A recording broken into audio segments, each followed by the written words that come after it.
Tonight on the CBS Saturday Night Movie. 56 years ago tonight, America was shaken to its core by War of the Worlds, Orson Welles' classic radio broadcast about an alien invasion of Earth from Mars.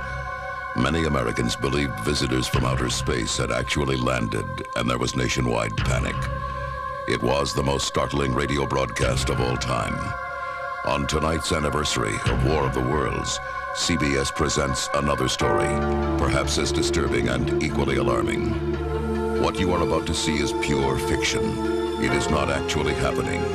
But could events depicted in this special program someday take place? Judge for yourself. Without Warning. Without Warning. Sponsored by Advil, Advanced Medicine for Pain. No non-prescription pain reliever has been proven more effective or longer lasting than Advil.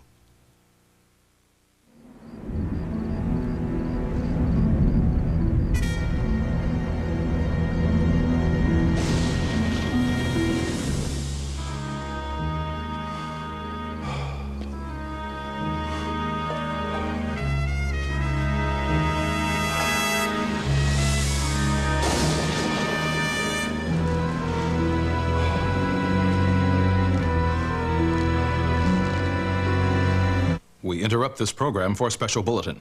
Here now is Sandy Hill.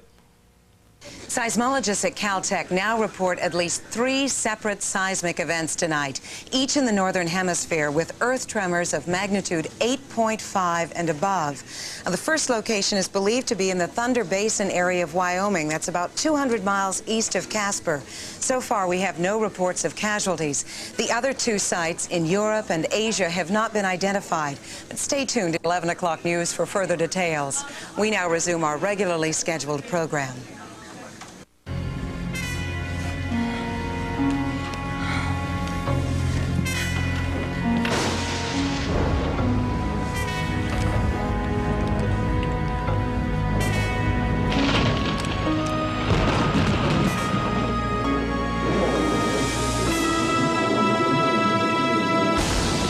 We interrupt this program for a special report from Evening World News in Washington.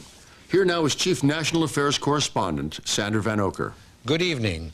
A meteor shower, which appears at this time every year, erupted into a massive cosmic event tonight as pieces of an enormous asteroid plunged to Earth. Reports are just coming in, but it appears that at 8:24 p.m. Eastern Time, the near-Earth asteroid known as 6645 Venturi hurtled from space and broke apart, striking the Earth at 3 separate points around the globe. Aftershocks were felt from Kamchatka Island in the Aleutians to Santiago, Chile. In all 3 cases, the meteorites hit deserted rural areas, leaving wide impact zones. Scientists say if any one of them had struck near an urban center, the results would have been catastrophic. We begin our coverage with correspondent Pamela Barnes outside Mount Palomar Observatory in the mountains east of San Diego. Sandy, as this story first broke, the report suggested that 3 massive earthquakes struck worldwide. The initial shock waves registered within minutes of each other at Caltech. The best image we have right now is this infrared shot from a KH-11 reconnaissance satellite. The crater is 2.4 kilometers wide, more than 1.5 miles across.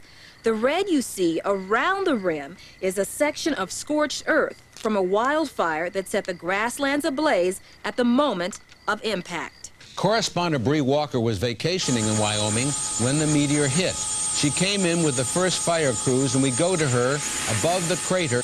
I'm told we're having trouble with the feed from Wyoming, so we'll bring Bree Walker's report to you as soon as possible. In the meantime, we go to Barry Steinbrenner of affiliate KTML in Casper, Wyoming.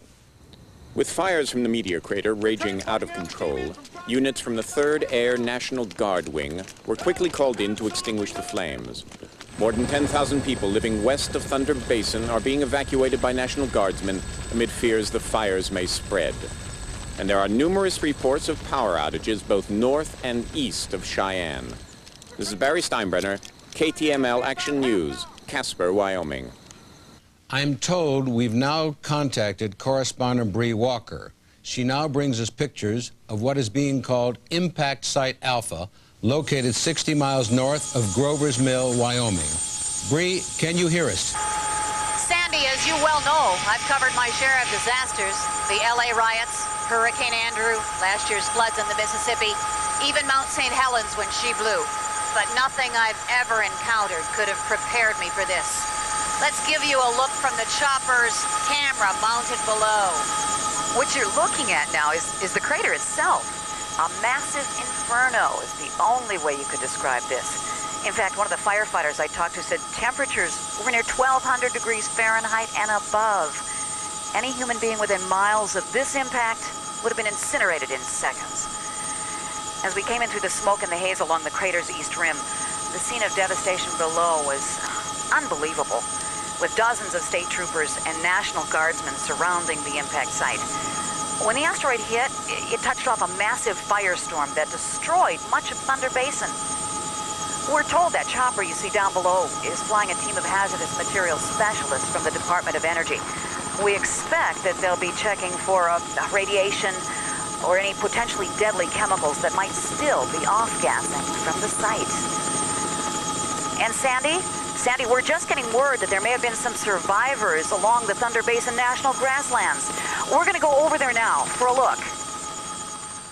The two other pieces of this gigantic meteorite came down first in the Gobi Desert of China along the southern edge of Mongolia, and minutes later in a mountainous area of the Pyrenees about 20 miles south of Lourdes in southern France. Now tentatively known as Impact Site Bravo, Lourdes was the site in 1858 of a fabled visitation by the Virgin Mary. It's been a mecca for religious pilgrims ever since. But tonight, as correspondent Paul Whitaker reports, the mood there is one of fear. The churches are full here tonight, with religious pilgrims giving thanks. But not because they came to this holy site, because they're alive. Only hours before the asteroid fell in the mountains to the south, hundreds of people were still on the snow-capped peaks after a long day of recreation and skiing. On était dans le dernier téléphérique de la journée. He was in the last avec tous les cable amis, car off the et puis mountain, tout d'un coup, tout a just as commencé à the bouger earth comme started ça. to shake. Et puis le ciel He and his s'est friends ouvert avec looked une up to the immense sky boule de feu. and saw a huge fireball streaking across the sky. J'ai dit à tous mes amis. This woman, Sylvie Chenard, also survived, but when she got down, she discovered her husband, Jean-Paul, was missing. Il était le dernier à descendre la pente. Il voulait skier encore une. I took down the cable car, and Jean said he wanted to ski down for the last run of the day, and he didn't come back. Ironically, today was their 3rd anniversary. French rescue teams are combing the mountainside for skier Jean-Paul Chenard. A bitter twist to an already frightening turn of events. The French have an expression, plus ça change, plus c'est la même chose. The more things change, the more they stay the same. But tonight, as the lucky ones celebrate, happy to be alive, one senses these people will never be quite the same again. Paul Whitaker reporting from Lourdes, France. Little is known tonight about the 3rd impact site in China. But as correspondent Denise Wong reports from Beijing, the communist government has put the country on a state of alert. Sandy, it's just after 10:15 in the morning here in Beijing. Xinhua, the Chinese news agency, has reported that the 3rd asteroid hit at 9:29 a.m. Beijing time. It struck at 105 degrees east, 45 degrees north along China's border with Mongolia.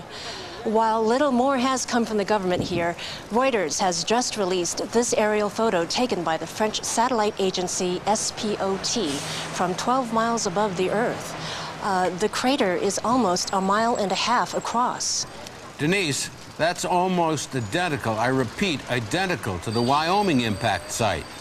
What do you know about casualties? Well, Sandy, Tiansang is in a remote area of the Gobi Desert with no rail lines and few highways in or out.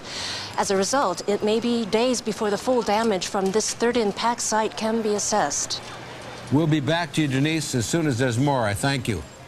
We switch now to the Johnson Space Center, where Matt Jensen is standing by. Sandy, the NASA scientists who track these enormous asteroids sometimes refer to them as killer rocks. As such, one of the first questions we asked was how. How could an asteroid of this magnitude have come so close to Earth and not be detected till impact? In July, the comet Shoemaker-Levy 9 struck the planet Jupiter in a series of massive impacts equal in force to 2 million hydrogen bombs. These events were monitored worldwide through the enormous eye of the Hubble Space Telescope orbiting the Earth. Scientists had known for months that these events on Jupiter were about to take place. In fact, they were actually able to predict the precise moments of impact. Dr. Kurt Loudon was one of the NASA scientists tracking Shoemaker-Levy. Well, what about it, Doctor? Why the surprise this time? Well, first off, there are at present some 2,500 near-Earth asteroids, magnitude 1 mile and above, that could intersect with the Earth. We've only identified about 10% of them, and those have all been on benign trajectories. Until tonight. Yes, well, you see, if an asteroid is coming directly towards the Earth, it's very difficult to see it until it's literally on top of us. Dr. Loudon, this is Sandra Vanocur in Washington. Do I understand you to say the Earth is at risk from more of these asteroids? Well, not to sound alarmist, but if one of those rocks came down on a big city, well, what, Doctor? let's just say it would make Hiroshima seem like a 3-alarm fire. Thank you. That was Dr. Kurt Loudon at the Johnson Space Center. In a moment, we'll be joined by Dr. Carolyn Jaffe, Evening World News science editor. But first, some rather startling developments from correspondent Bree Walker. Sandy, we're told now that at least 3 men perished in the firestorm touched off by the impact from the meteorite. Believed to be sheep ranchers who were leasing grazing lands from the nearby Thunder Basin National Grasslands. What you are seeing is live and unedited. It's hard to believe, but only a month ago I was camping in these hills. This was lush, green grazing land, leased by the federal government. Now, it's all just ash and char. You can see the bodies of dead animals scattered everywhere. Bree, you should know your signal's breaking up. Wait a minute, something moved. What? What? Where? Down there to the left. You see that thing by the fire? Let's get a closer look. Go in. Oh, I see. God, it's moving. All I know is the helicopter is over Thunder Basin National Grasslands. We have the picture. Come on, Billy. My God, it's a human being. Let's go get her. Come on, Billy. Okay. I have no idea how anyone could have survived this, but that is a human being. It appears to be a child. It's a child. We're moving in. What you're seeing, Bree Walker, her cameraman, Billy Dunn. Now you're not seeing it. I hope you will. They're moving in. There they are. That's Bree moving in on what appears to be a survivor. She's moving toward the child. Okay. She's moving toward the child. There she is. It's okay. Cameraman William Dunn behind her. It is definitely a child. It's all right. Okay. It looks like it is a little girl. It is a little girl. In the chopper. It's okay.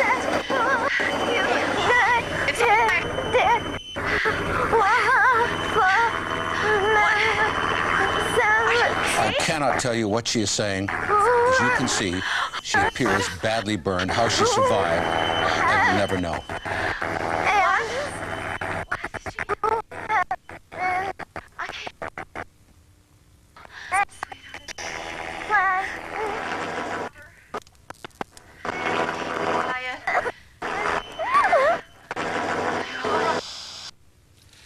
Apparently, we've lost our signal. That's just extraordinary to think that anyone could have survived so close to that fire zone. It appears the child was trying to say something incomprehensible. She obviously was in shock. We'll try to get back with correspondent Walker to learn more about that little girl's condition. In the meantime, we'll give our affiliates a chance to break. This is Sandra Vanocur in Washington.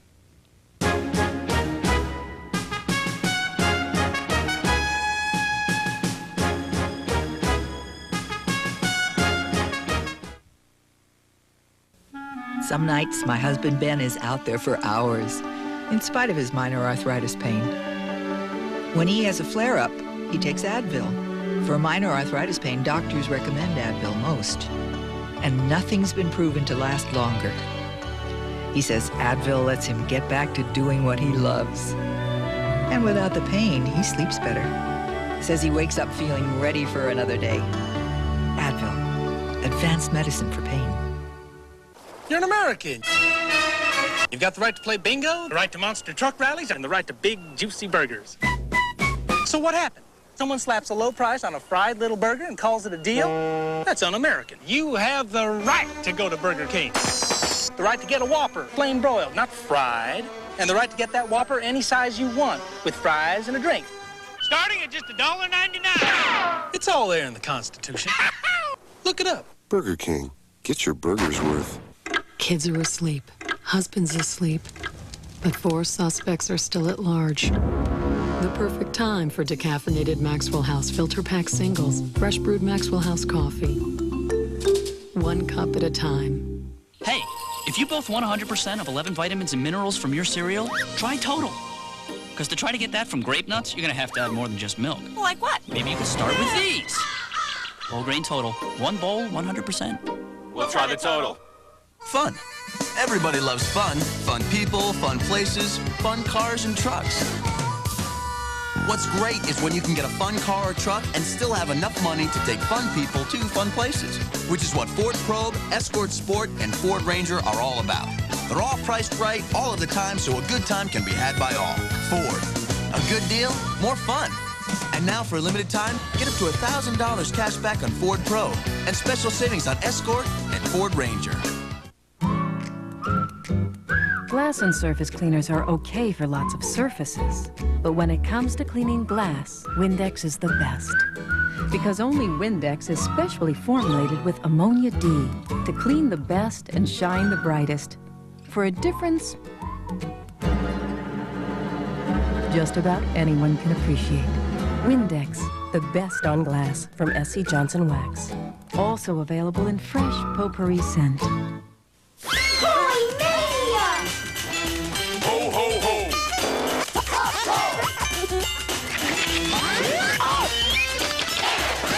Wow! Toy Mania, a great Kmart extra. Kmart's biggest toy sale ever is going on right now. Wow! I love it.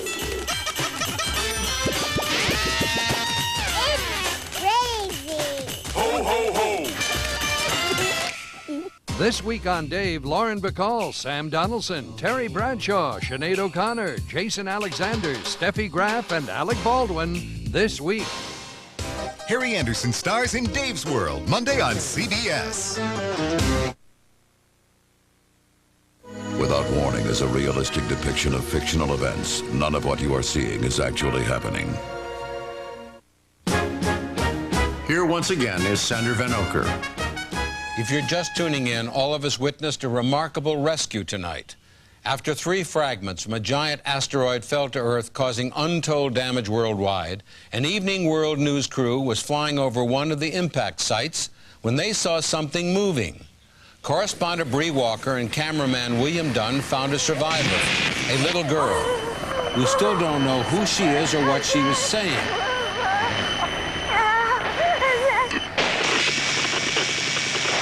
At this moment, our helicopter is flying her to Mercy Medical Center in Casper, Wyoming, and we'll get word to you on her condition just as soon as we have it. Joining me now is our science editor, Dr. Carolyn Jaffe.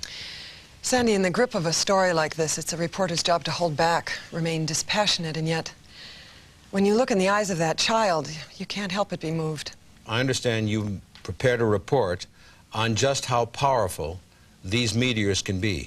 That's right, Sandy. The philosopher George Santayana once said that he who forgets history is destined to repeat it. Well, the 3 asteroid fragments that rained down on the Earth tonight weren't the first, and most likely they won't be the last. The crater at Winslow, Arizona, more than half a mile across, an enormous hole caused by an iron asteroid just 60 meters wide that hit more than 50,000 years ago. In 1908, an object the same size exploded a few miles above the ground near Tunguska River in Siberia. The shockwave, with the force of 15 hydrogen bombs, incinerated millions of acres in an impact area that would have spread from Maine to the Carolinas if it had hit the Northeast. But both of these were just BB shots compared to the big one. Known now as the KT event, scientists now believe an object in the order of 7 to 10 kilometers wide impacted 65 million years ago along the Mexican Yucatan Peninsula. A month after impact, the debris from the giant crater covered the Earth in a dust-like cloud that blocked out virtually all sunlight. Billions of life forms were killed within weeks, and ultimately the dinosaurs that had ruled the world for 140 million years perished. And Sandy, if an asteroid even one half that size were to hit the Earth today, the death rate could easily match that of the Black Plague, which wiped out half the population in Europe during the Middle Ages. Well, the question I've got to put to you is, how real is the threat to the Earth today? I'm afraid it's quite real. 2 years ago, NASA scientists calculated that the odds of a person dying from a near-Earth asteroid were about 1 in 20,000, about the same as being killed in an airline crash. And that's what they assumed? Until tonight. You see, the danger is increasing. Why is that?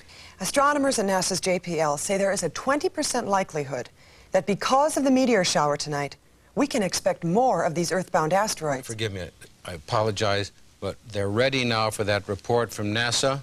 And we go to the Johnson Space Center, where correspondent Matthew Jensen is standing by. Matt? Sandy, the men and women who track these giant near-Earth objects have been working non-stop to analyze the data ever since the first impact at 7:24 Central Time. We were inside the operations center, where we regularly follow the shuttle flights. Then, just moments ago, some data came in from NASA's big radio telescope at Goldstone in the Mojave Desert. And all reporters were asked to move behind this wall of glass. They say a statement is imminent, but right now, we're watching and waiting. We'll be back to you, Matt. But first, for an insight on what may be happening, we go to correspondent Warren Olney at Goldstone. Warren? Sandy, this enormous 70-meter steerable antenna is part of NASA's deep space network used to track spacecraft. When a comet or asteroid is identified by wide-field telescopes like the one at Mount Palomar, the data is fed here, and the space debris, as they call these killer rocks, is then tracked with precision. Now, the scientists who work here are normally rather cool, understated people. But about an hour ago, when the data on 6645 Venturi was fully analyzed, this marine helicopter made an unscheduled landing. A pair of MPs raced inside. They emerged minutes later with one of the scientists here, and they rushed him aboard the chopper. No word yet on the scientist's name or his position with NASA. Sources say he was flown to nearby Edwards Air Force Base for a trip by jet to the Space Center in Houston. Warren, what could have been so important that they couldn't have linked up with Houston by phone or a teleconference? Another good question with no answer from here, Sandy. One source says that the scientist's involvement may have something to do with the asteroid's trajectory, both before and after it broke up. Thank you very much. We've just received an update from correspondent Denise Wong in Beijing. There are no known casualties near the third impact site, designated Charlie. However, the impact is said to have damaged the Tingshin hydroelectric dam, 40 kilometers to the south. Power outages have been reported throughout most of Langshan province, and the Chinese government is requesting emergency generating equipment and Red Cross assistance for the estimated 7.5 million people now without electricity or running water. Doctor, we've just gotten word on the condition of that little girl found wandering near the Wyoming impact site. We go now to Evening World News correspondent Bree Walker, standing by at Mercy Medical Center in Casper. The little girl we found at the scene was badly burned. She's in intensive care now, being treated for exposure and second-degree burns. Doctors have sedated her, and they say she's resting comfortably. Meanwhile, the Macomb County Sheriff's Department has set up a special hotline to try to find out who the little girl is. If you can help, here's the number, 1-800-555-4818. Bree Walker, Evening World News, Casper, Wyoming. There's more now on the fate of another victim, French skier Jean-Paul Chouinard. After combing the area near the second asteroid impact site, French rescue workers came upon Jean-Paul Chouinard huddled in a snow cave near the base of Mount Vinmen. We'll have an update soon from correspondent Paul Whitaker in southern France. Sandy, in this era of home video where people seem to shoot everything, I guess this was inevitable. We've just received tape from KWBF, our affiliate in Newcastle, Wyoming, some 80 miles from the impact site. It purports to show asteroid fragment Alpha streaking across the sky as it roars towards Thunder Basin. I'm told it was shot by Chris O'Neill, the father of 3 from Newcastle. The voice you're hearing is Mr. O'Neill's. Come on out, I'm freezing. Oh, Tyler, you look great. Pretty scary. Joshua? Josh, that's an ugly mask, buddy. You look great. Come on, doesn't she look... Come on, Ashley, Tyler, tell Daddy what you're going to say when you go to the front door. Trick or treat. Oh, that's great. Oh, what is that? Get the kids in the house. The tape was analyzed by the FAA, and apparently that was the alpha fragment from 6645 Venturi. We're going to watch it once more as it comes into the camera's lens. Get the kids in the house. Sandy, we're happy to report that no one was hurt, and the children went on to trick-or-treat with one incredible story to tell. Well, thank goodness for that. There's new information on that scientist rushed to Houston to confer with NASA officials. He is Dr. Avram Mandel, an astrophysicist at NASA's Jet Propulsion Lab. Sandy, sources say Dr. Mandel visits the Space Center here in Houston at least once a month, but this is far from a routine trip. In fact, we've just learned that he's flown here not on a conventional carrier, but in the jump seat of an Air Force F-16.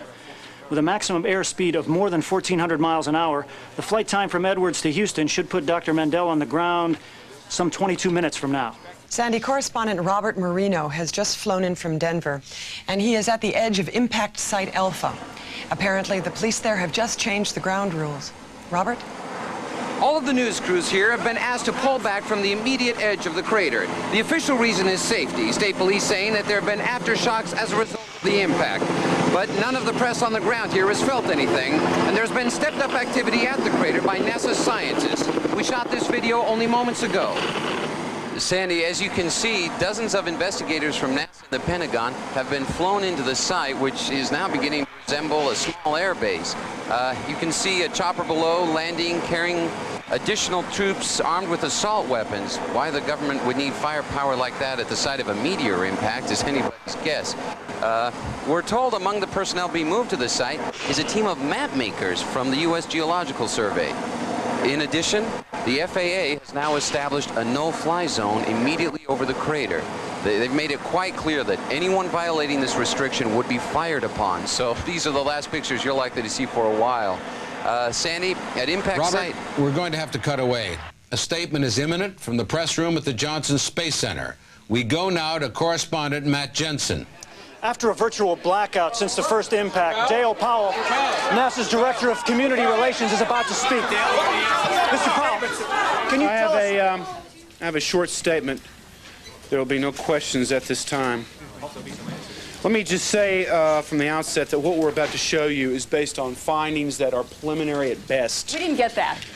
The findings are not, I repeat, not definitive. Data just analyzed by the Space Center's computer suggests that the asteroid 6645 Venturi was approaching the Earth on a precise trajectory for impact at 90 degrees north latitude when it broke up over the polar ice cap. The three debris segments that split apart landed at the following impact points. 0 degrees longitude near Lourdes, France. The other two sites were at 105 degrees west in Wyoming, and the same longitude east in Mongolia, here and here. All three sites were located at 45 degrees north latitude. What, they're filming it? That is all we have at this point. Dale, wait a minute. You're saying they broke up over the North Pole and came down in a perfect pattern? That is correct. What does that mean?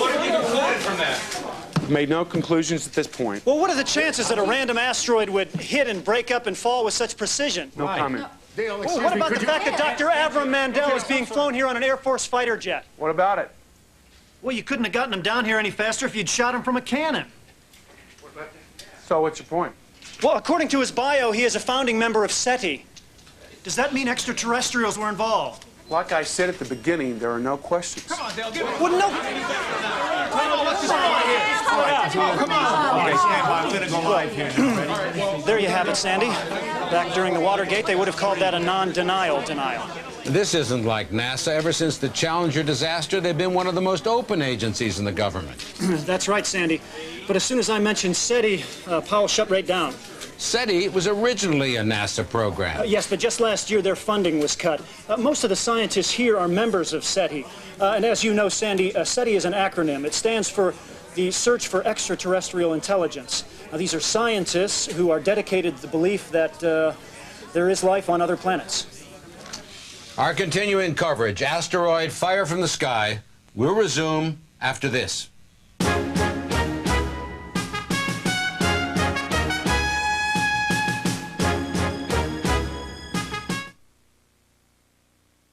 So Janie was playing a molecule in the school play, and I start coughing.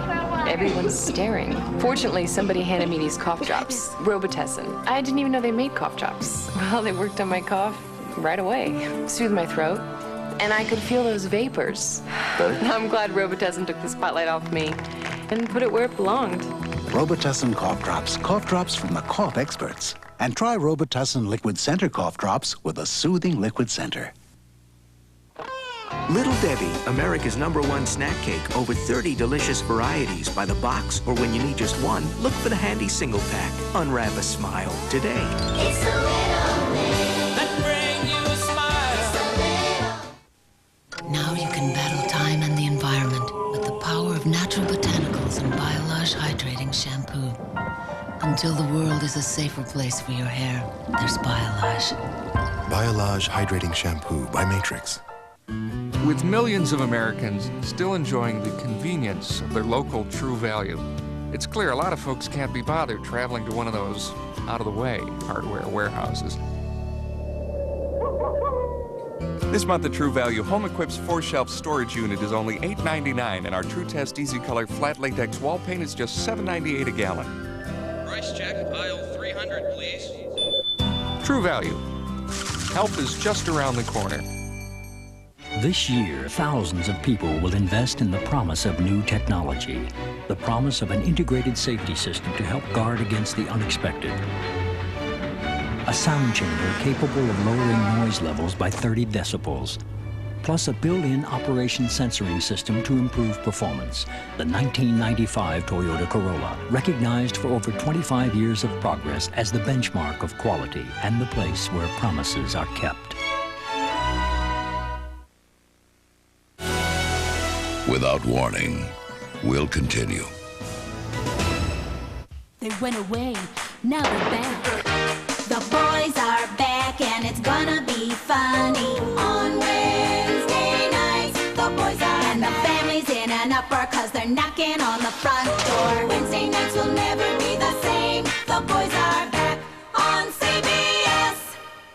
Is this a match made in heaven? She's absolutely wrong. I'm an angel. I know about these things. Will Peter Scolari's loveless life be touched by an angel? Trust me. All new Wednesday. This is CBS.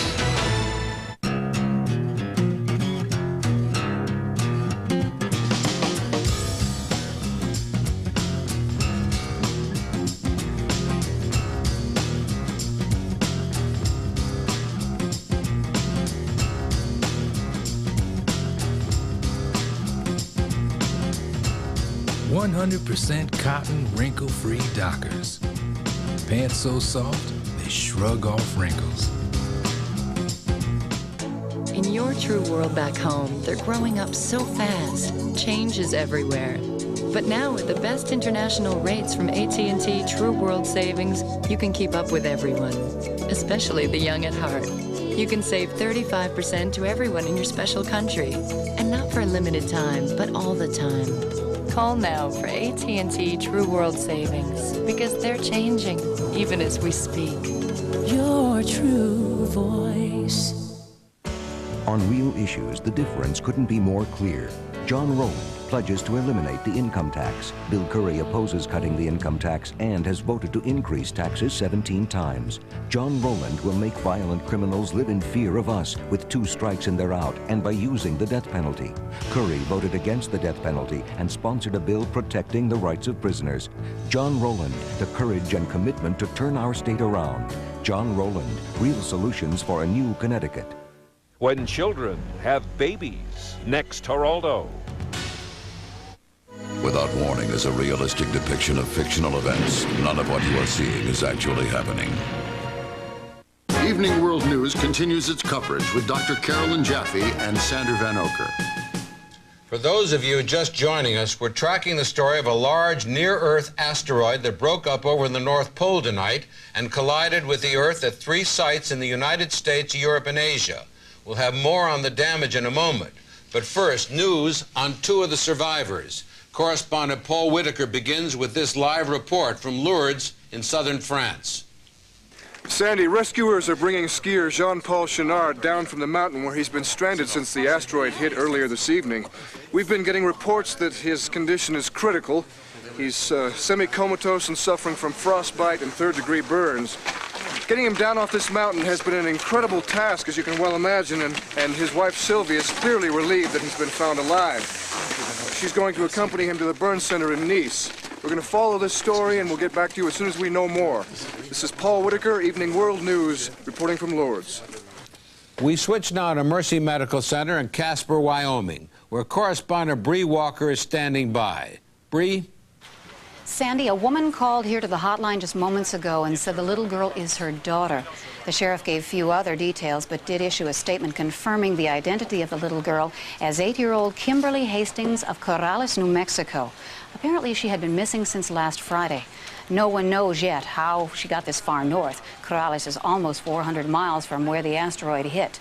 Doctors say she is still in critical condition tonight, yet she is one lucky little girl.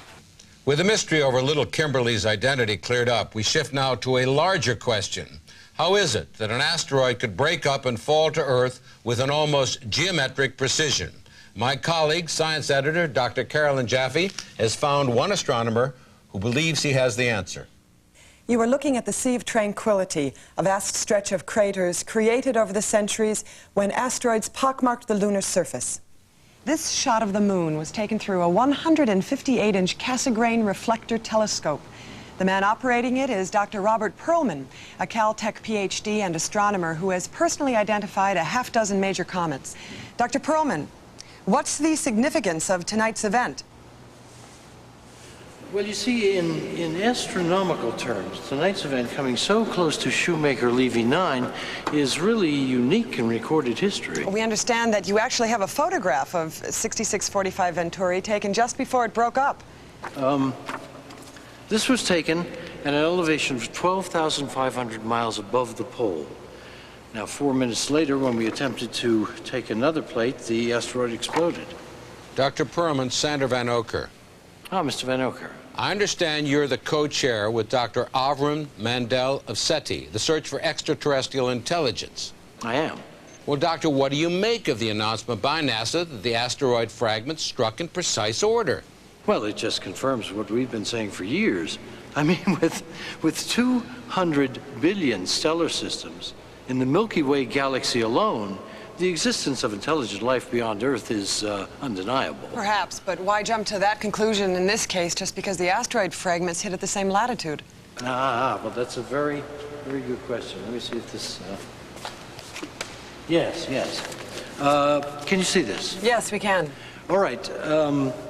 6645 Venturi approached the Earth on a dead-center trajectory for the North Pole. The angles of the 3 impact sites, A, B, and C, are exactly 45 degrees. The odds against that happening in nature are something like, 10 to the 58th power. So, what are you saying? I'm saying that what we've seen tonight is unnatural. Could it happen at random? Not a chance. Oh, thank you, Doctor. That was astronomer Robert Perlman, Executive Director of the American Observatory in Kitt Peak, Arizona. We need to point out for our viewers the danger of speculation at this point. Because of the breaking events tonight, we're bringing you information that's live and unedited. That's right, Sandy. And viewers should keep that in mind as they watch this next report from Barry Steinbrenner of affiliate KTML in Casper, Wyoming. A 39-year-old crop duster pilot identified as Dwayne Thomas Haskell was questioned by local law enforcement and Air Force officials tonight and later released after reporting a UFO. The alleged incident occurred as he was landing his plane some 40 miles west of Crash Site Alpha near Benson, Wyoming. Did they ask you about the UFOs, Mr. Haskell? I've already said all I'm going to say. I've already said it. Why were you in there so long? I told them Air Force people all I know. Yes, but why were you in there so long? I don't want to discuss it. Get away from my truck!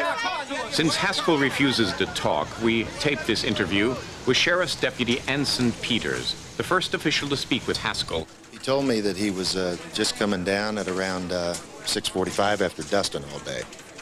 Anyway, Haskell was shaken. I mean, the man was terrified.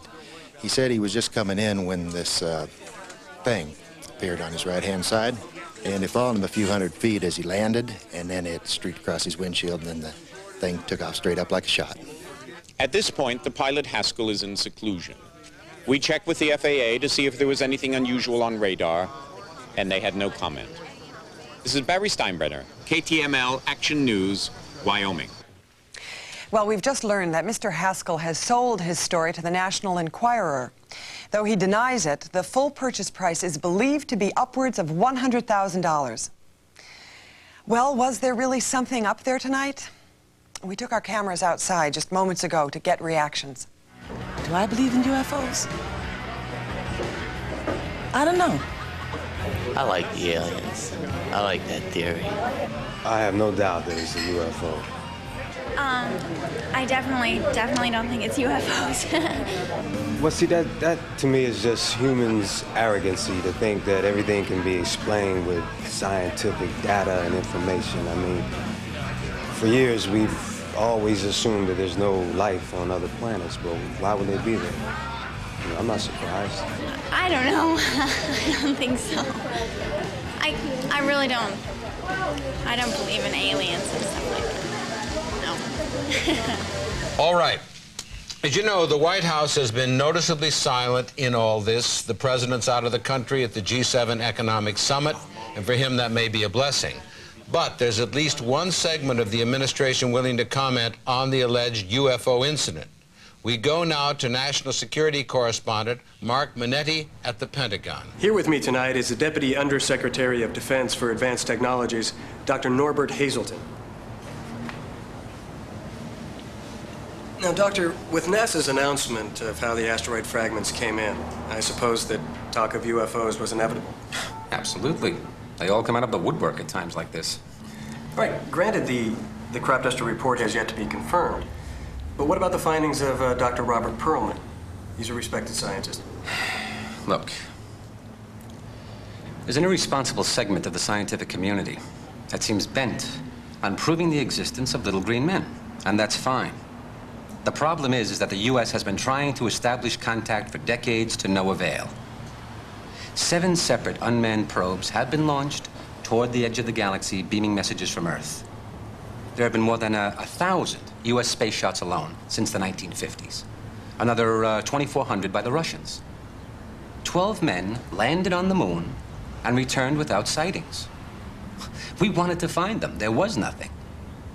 What about the geometric pattern of the crashes? I mean, how could something so precise simply be attributed as a natural phenomenon? Well, I've got just one answer for you. Snowflakes. Hundreds of trillions of them fall to Earth every year, each with an intricate geometric pattern and no two alike. Nature is precise in its randomness, and that is the fascination of it. Thank you, Doctor. Back to you. Sandy, with these allegations of UFO involvement, we shouldn't forget the real story here.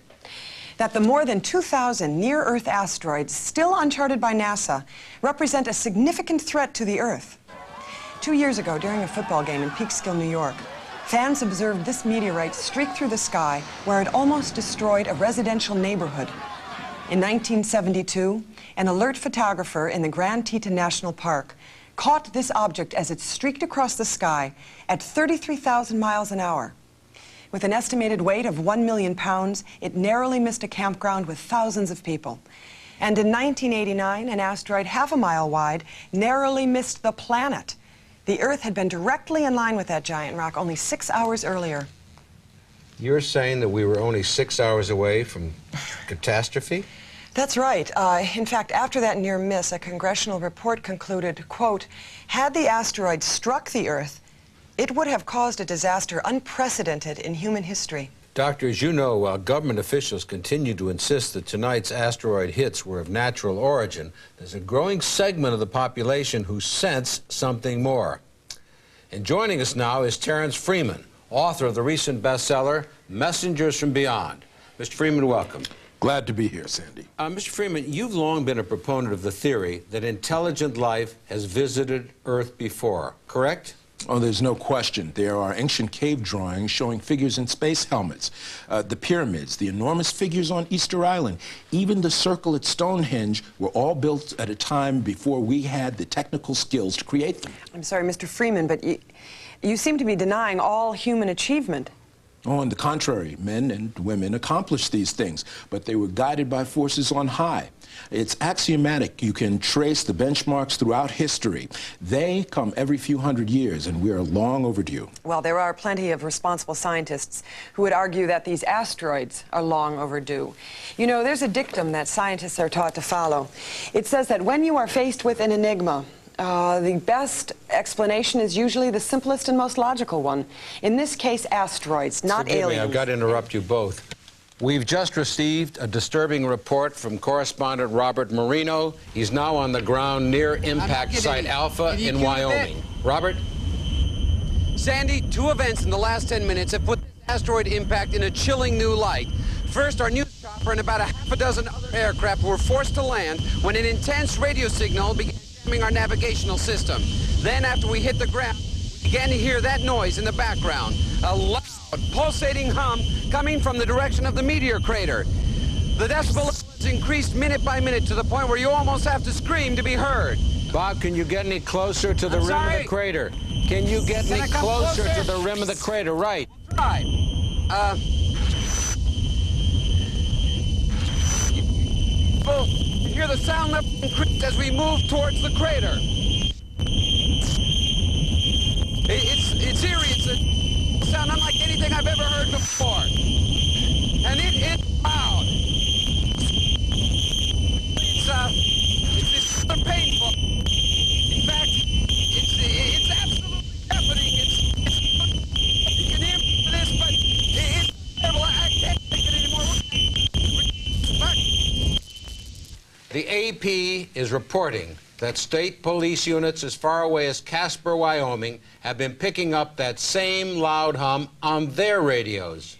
And there's this statement just in from NASA's Jet Propulsion Laboratory, quote, "A persistent audio signal of unknown origin on the edge of the FM band is being emitted from the vortex of the crater," unquote.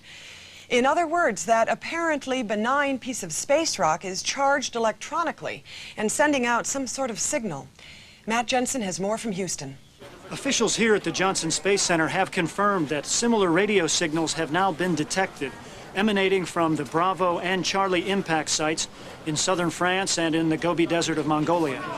There's no official word from NASA, but sources here say that the signals could be natural in origin, the result of what is being described as, quote, a pulsating charged ion field, which developed during the parent asteroid's flight through the atmosphere. We repeat, at this juncture, the word is that the signals are of natural origin. Back to you. There's some activity at the FAA's Air Traffic System Command in Washington, D.C. We go there now with correspondent Mike Curtis. Caroline, I'm standing in the Aviation Command Center, where authorities have now confirmed that signals emanating from the asteroid sites have begun to disrupt commercial air traffic.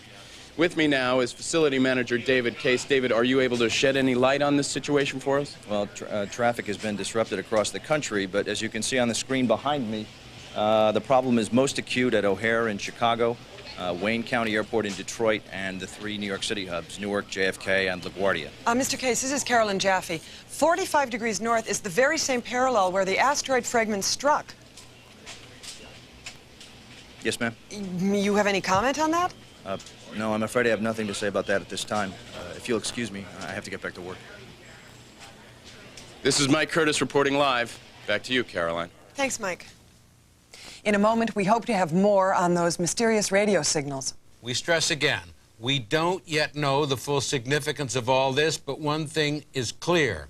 An event that began some 95 minutes ago with few human casualties has now grown into an international air crisis affecting thousands. Our continuing coverage, Asteroid, Fire from the Sky, will return in a moment.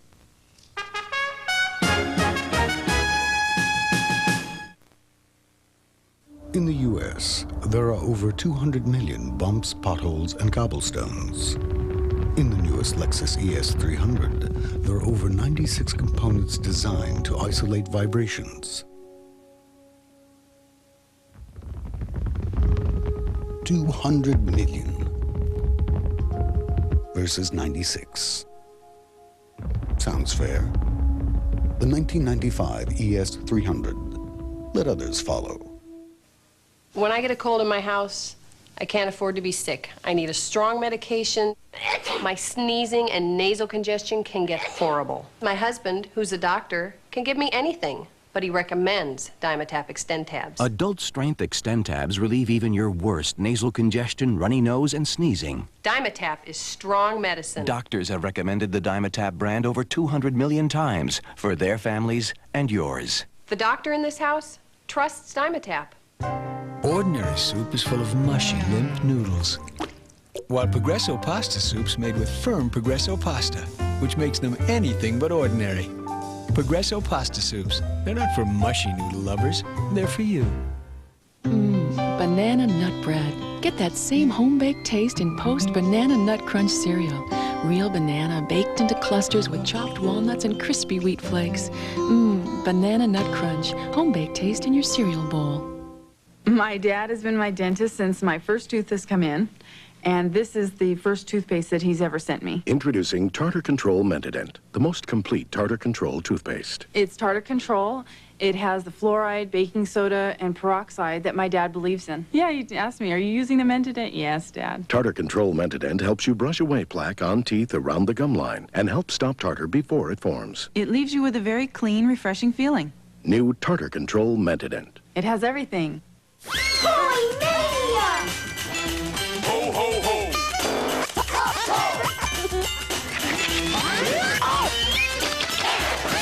Wow! Toy Mania, a great Kmart extra. Kmart's biggest toy sale ever is going on right now. Whoa! I love it. It's crazy. Ho, ho, ho! Without warning, we'll continue. What can you do when you're in pain and nothing seems to help? It's just miserable. Sharp, stabbing pain. These people have some amazing answers. Can their treatments work for you? So 24 hours from now, I could be pain-free. Treating Pain, an all-new 48 Hours, Wednesday. Lights. This November, Stars. CBS invites you November. to the Star Celebration of the Year. CBS. When the biggest names in music, Frank Sinatra with Aretha Franklin, Luther Vandross. Movies. Go Bridges, Tony Danza. Sports. Nancy Kerrigan versus Oksana Bashir. and comedy explode into prime time. I'm Dave. I'm your host. As old friends reunite, Sharon Glass, Tyne Daly, James new Garner. stars begin to shine. CBS November. And the celebration won't end until the most anticipated miniseries of the decade begins. Dalton, Joanne Wally Kilmer. Scarlet. Star Celebration. This November, the stage is set, and you have the best seat in the house for the CBS Star Celebration. This is CBS. When New York votes for governor, it should come down to one issue, character. That's Mario Cuomo. It's not even close. He's an honest and respected leader for New York and the nation. You need that package early. Very early. And sometimes 10:30 isn't early enough. For those times, UPS introduces early AM service. Guaranteed overnight delivery by 8:30 a.m. Because sooner or later, you're going to need a package. Sooner.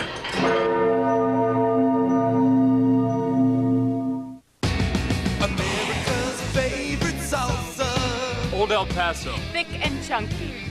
Just got chunkier. That's right. Old El Paso Thick and Chunky is now even chunkier. The leading restaurant-style salsa is runnier. So remember... America's favorite salsa. Old El Paso. Thick and chunky. Just got chunkier. Old El Paso. When Mario Cuomo took office, our children read above the national average. Now they read below. It's simple. Mario Cuomo, too liberal for too long. From horrendous highways to crumbling subways, if the city's driving you nuts, Channel 2 News shows you what's being done to beat those NYC blues starting Thursday. Why Leonard Nimoy traded his phaser gun for a 6-shooter on the next ET. Without Warning is a realistic depiction of fictional events. None of what you are seeing is actually happening. Here, once again, are Dr. Carolyn Jaffe and Sandra Vanocur. For those of you just joining us now, we are following an ever-widening crisis touched off by the impact tonight of a massive meteor that broke up and fell to Earth. Radio signals from the 3 impact sites are affecting air traffic worldwide, and FAA officials are recommending that people fly tonight only if it's absolutely necessary. We go now to one of the cities hardest hit. Correspondent Ernie Anastas is in New York. They come here to Times Square, as they always do when the world is in trouble. The Cuban Missile Crisis, the Kennedy assassination, the war in the Gulf, all recorded up on that sign. When you want to take the pulse speed of the planet, few places can give you a reading like New York. Ever since the meteor shower started several hours ago, things we take for granted have been affected. Officials at Newark Airport are reporting delays of up to 3 hours. The situation is worse at LaGuardia, and the 2 runways at JFK have been completely shut down.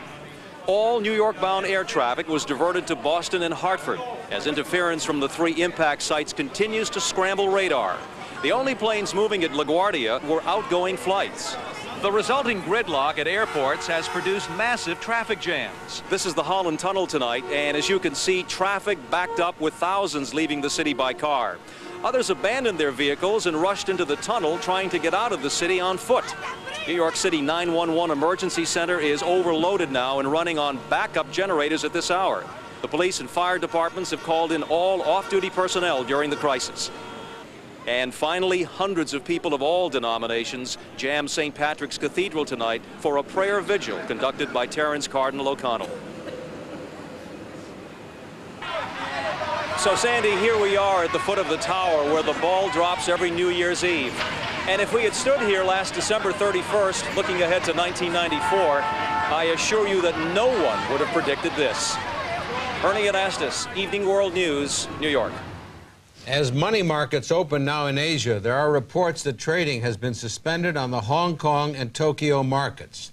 Scattered power outages have been reported throughout Europe and Asia, but for the most part, people are staying calm, just watching and waiting to see if the unthinkable is possible. Could intelligent life exist elsewhere outside our solar system? And if so, do they have the capability of visiting Earth? Doctor? Sandy, America is a country that thrives on conspiracy. The very word cover-up is part of our national lexicon, and for close to 5 decades now, tens of thousands of Americans have been convinced of 2 things: that there is something out there, and the government doesn't want us to know. The UFO era began in 1947 when a sheep rancher in Roswell, New Mexico, found fragments of what he said was a flying disc. Later, the Air Force called it a weather balloon, but a secret government report made public years later described the recovery of 4 tiny bodies from the Roswell crash site. And ever since then, there have been hundreds of reported sightings. However, the Air Force shut down Project Blue Book, concluding, quote, "No evidence has been found that any of the UFO reports reflect a threat to our national security." Well, there's science fact and there's science fiction. To help separate the two, we go now to a man who spent years studying the threat from these massive meteors. Arthur C. Clarke, the noted author of 2001 and dozens of other books, was recently nominated for the Nobel Peace Prize. He joins us now live from his home in Colombo, Sri Lanka. Dr. Clarke, thanks for being with us. My pleasure. Dr. Clarke, as far back as 1973, in your book Rendezvous with Rama, you wrote about the threat from near-Earth asteroids. Isn't that right? That's correct. There are those who believe tonight's impacts may have some connection to extraterrestrials. What's your view? Well, I believe there's plenty of intelligent life out there in space, but actual visitors, very unlikely, despite the claims of the UFO enthusiasts. Why is that? Well, we've been sending out radio, radar signals for 50 years. They now fill a volume of space 100 light years across. but we haven't had any reply. Well, UFO advocates would say that you have had replies, but that the government just isn't telling. Nonsense. I'd give any saucer gate about 24 hours to unravel. And apart from the broadcast transmissions, NASA has made attempts to send messages to any possible civilization in space using the Voyager space probes. I understand you have a copy there of the disc they sent out on Voyager 2. Yes, a record like this, carrying pictures and messages from the peoples of Earth and from the United Nations. Well, if they're out there and we sent them a beacon, so to speak, why wouldn't they answer? I'm afraid it's a function of time and space. The distance between advanced civilizations may be thousands of light years, so even if they were traveling at the speed of light, it might take them several millennia to get here. But just for the sake of argument, say it was possible. All right, and the question is, why bother to come here? For the Earth to be chosen, we must assume we're rather special. But looking at the primitive state of our civilization, I think that's very conceited. So what are you saying? Well, there's a much bigger issue at stake. The need to protect ourselves against rogue asteroids, which are very real and pose a much bigger threat to Earth. Thank you, Dr. Clark. That was scientist and author Arthur C. Clarke speaking to us from Sri Lanka. We go to Lourdes, France, where correspondent Paul Whitaker has an update on the condition of Jean-Paul Junard, the French skier who survived the second impact. I'm here at Julian Airport near Lourdes, France, where just moments ago doctors airlifted Jean-Paul Junard to the Colombert Burn Center in Nice.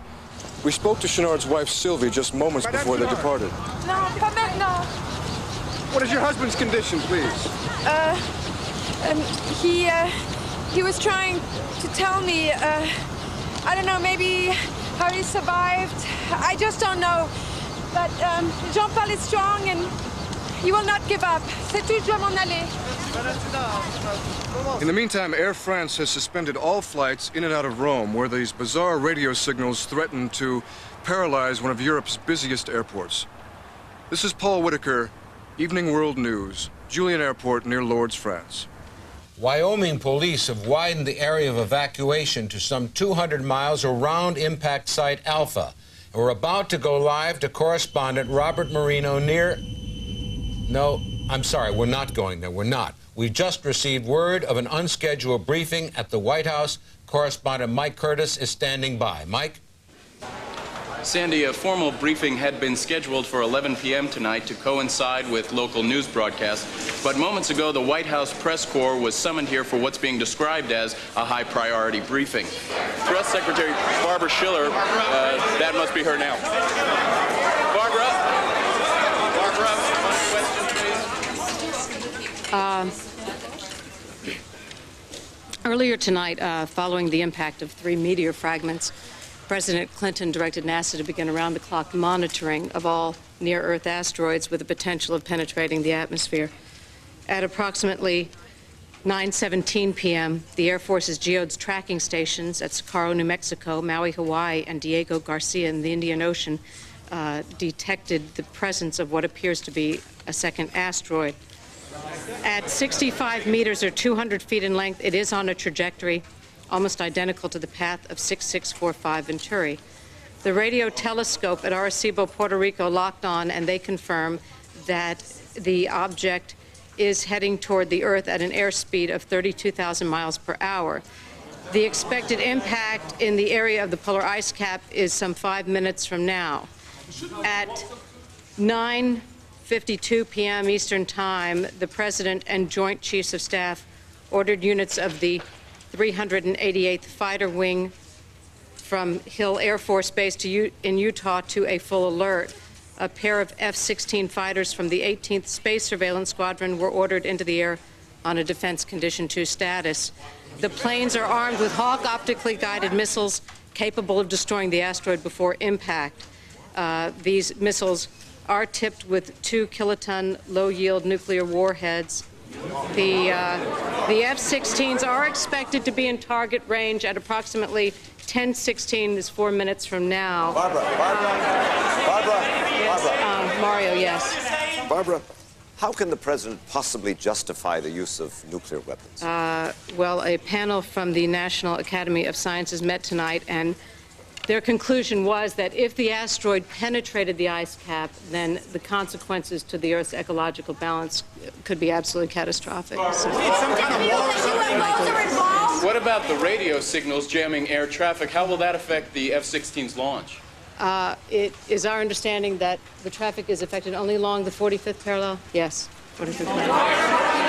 Yes, Michelle. Did the president consult Congress? The president did speak with leaders of both houses earlier this evening. Yeah. And what about other world leaders?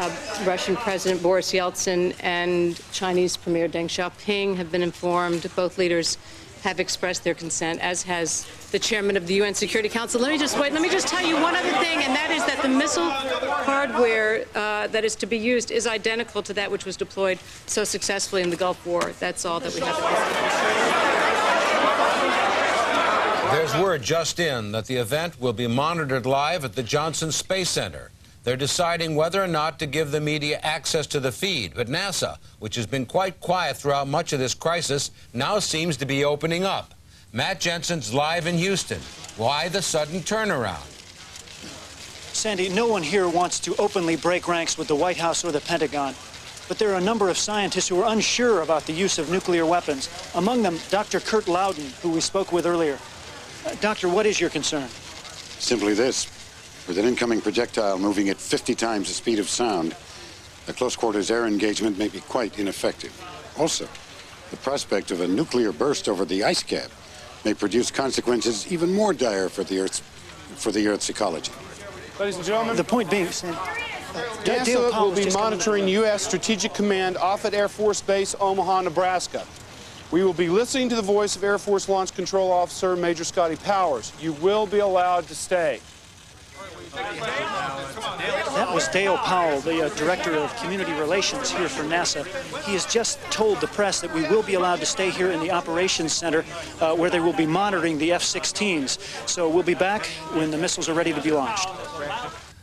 Doctor, there's late word from New York, where the United Nations Security Council has gone into special session. Correspondent Ernie Anastas is outside UN headquarters. Excuse me, could you tell me why you're here tonight? To let the world leaders know that if we are being visited, if the asteroids represent some kind of contact, then the world should respond in peace. Ambassador, what action will the Council take? In the event of the unthinkable, and these are indeed extraterrestrials, we'll try and formulate an agenda for receiving them. Personally, I don't care if it's asteroids or aliens. The most important thing is to keep our families safe, keep our homes safe. If they come to Brooklyn, we'll know what to do. And I come down here with my boys from SUNY College. Figure maybe we could find us some enemies, smack some heads. Why so hostile? You kidding me? I got a brother flies for the airlines. Now, if these things are messing with air traffic, we got to stop them. The two fighters that took off from Hill Air Force Base in Utah will be designated Interceptor 1 and Interceptor 2. We go back now to Mission Control at the Johnson Space Center. Sandy, we're at T-minus 52 seconds and counting here. You'll be seeing 3 pictures up on that active matrix display. On the furthest screen is a feed from the tracking station at Socorro, New Mexico, showing the incoming asteroid. The middle screen will be a graphic showing the 2 F-16s and the asteroid in relation to the North Pole. And the image on the far left is from a camera mounted in the cockpit of Interceptor 1. T-minus 30 seconds. That's Major Scotty Powers, the Air Force Launch Control Officer. Enable warheads. Warhead enabled. Confirm. Lock on guidance. Roger. Radar lock. 2's locked. Prepare to fire, then egress left. Cleared to fire in 3, 2, 1. Engage. Come on home, boys. 10 seconds to contact. 8, 7. What the hell was that? 6. I-2, Johnny. 5. We're losing video on India 1. India 2, do you copy? We have contact. It seems like we've had a direct hit on the asteroid, but there's some concern here that we've lost the image of the cockpit. Do you copy? Say again. Okay, now we've lost the return on both India 1 and India 2. Dale. India 1, India 2. What happened to the image here on the cockpit? I have no comment. I don't know. We saw exactly what I saw. Was it a hit on the asteroid? Do we have any information? I have no comment. Come in. What happened to the pilots? People are watching here. John. Maui, come in. India 1, India 2. Dale, you have to let us know. Did we lose pilots on this or not? Were the pilots shot down?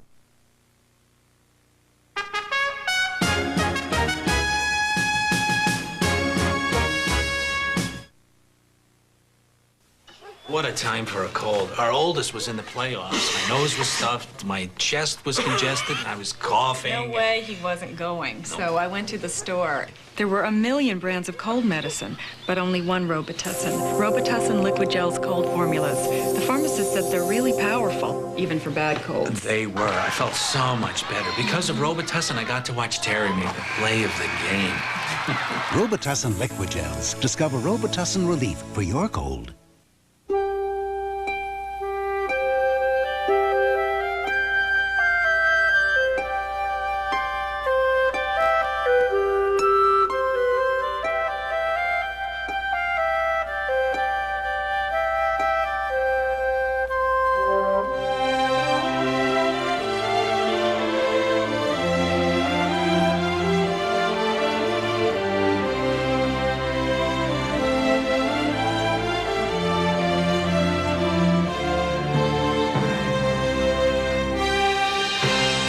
To come, people will remember the first time they saw an aurora.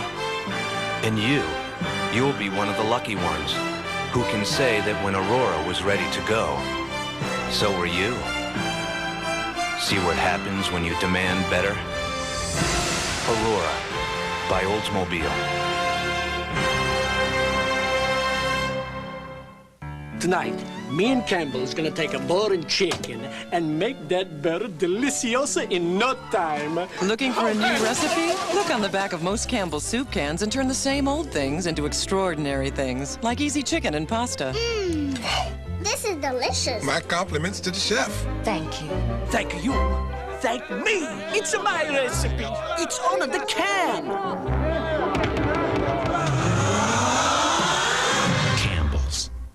So people with severe dry skin really suffer. Yes, itching, redness, soreness. Their hands crack. They're chapped, rough, flaky. Well, can't you control those problems with moisture? Well, there's really more to it than moisture. That's why Vaseline developed Dermasil, which also adds lipids. Which are? Which are found in healthy skin. You see, lipids help dry skin heal itself. Dermasil Dry Skin Treatment, a breakthrough from Vaseline Pharmaceutical Research. Dermasil lotion sounds like medicine.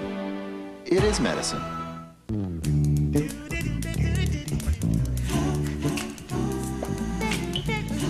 No matter how old your wood furniture may be, there's no better way to keep it looking young than with Pledge. Because Pledge has cleansing conditioners to gently lift the dirt, the fingerprints, and the smudges that regular dusting can leave behind. Pledge with cleansing conditioners for beautiful wood every time you dust from SC Johnson Wax. Guess who's stepping out on the nanny? Ben Vereen! Miss Fine, please. Do roots! Do roots! Ben Vereen guests on the nanny. Then, when Tommy's injured, Dave and Beth remembered the day he was born. Would you like some medication? No drugs! I'll take some. A special Dave's World every family should see. Right after the nanny, Monday. Tuesday, get ready for action. It's Nick Nolte. You and me's got another little job to do. And Eddie Murphy. Let me tell you something. I ain't working for you. I don't like you, and I don't trust you. The boys are back in town. I have been having a very bad day. Already I've been shot at. I was on the bus and flipped over 17 times. Somebody blew up my porch. This time, I promise you, it's gonna be different. Another 48 hours. Without Warning is a realistic depiction of fictional events. None of what you are seeing is actually happening. At 10:16 p.m., some 4 seconds before the asteroid was destroyed, the transponder signals from the two F-16s went off the radar screens. At the same time, the sounds we've been hearing from the craters were heard in the F-16's transmissions. The two pilots, Air Force Captain Charles Reichheiser, 32, and Major John Pastorelli, 36, both of Hill Air Force Base, are missing and presumed dead. The nuclear submarine USS Houston, which surfaced at the polar ice cap, has reported seeing debris consistent with the afterburner of an F-16. Search teams are racing to the scene from Gander, Newfoundland. Now to the Pentagon, where the Air Force is about to conduct a briefing on what they're calling defensive engagement with the meteor. The postmortem will be handled by Deputy Undersecretary of Defense Norbert Hazelton and General Lucian Alexander, U.S. Air Force Chief of Staff. Let me say at the outset that we are deeply grieved over the loss of 2 outstanding Air Force pilots. But they gave their lives so that we can stand here tonight and report a near-perfect mission profile. I want to stress that the warhead loads were extremely low yield. Any trace radiation should dissipate in the atmosphere within a matter of days. All radio signals from Wyoming, France, and Mongolia have ceased once again. There is every reason to believe that what the people of the Earth experienced was a natural phenomenon. General Alexander, how can you attribute this to natural phenomenon when we all saw the glow inside the cockpit? Just a lens flare. At airspeeds like that, with the light conditions over the pole, the cockpit array throws off a number of video spikes. Okay, but wait, what about the trajectory? All right, come on, 6645 Venturi and the same asteroid, the latest one, they were on the identical path. Not surprising. It's not surprising. It's quite possible they were both part of the same source asteroid. No, the pieces simply split in deep space and came in online. I'll tell you one thing, ladies and gentlemen. If there was ever an argument for jump-starting the anti-missile defense shield, this is it. We were lucky tonight. Good shooting, great hardware. The next time, it might be a different story. Next time, General? What do you suggest? There's going to be a next time? That anti-missile shield the general was talking about, of course, is the Star Wars system, a favorite of President Reagan's, put on the shelf when President Clinton came into power. Sandy, the Air Force F-16 jet carrying Dr. Avram Mandel has touched down in Houston. He's about to arrive at the Johnson Space Center in Houston, and Matt Jensen is there live. Matthew? Carolyn, any minute now, that door behind me will open, and a man who has been something of an enigma in all this will arrive and speak with me. Wait, there he is. Here he comes.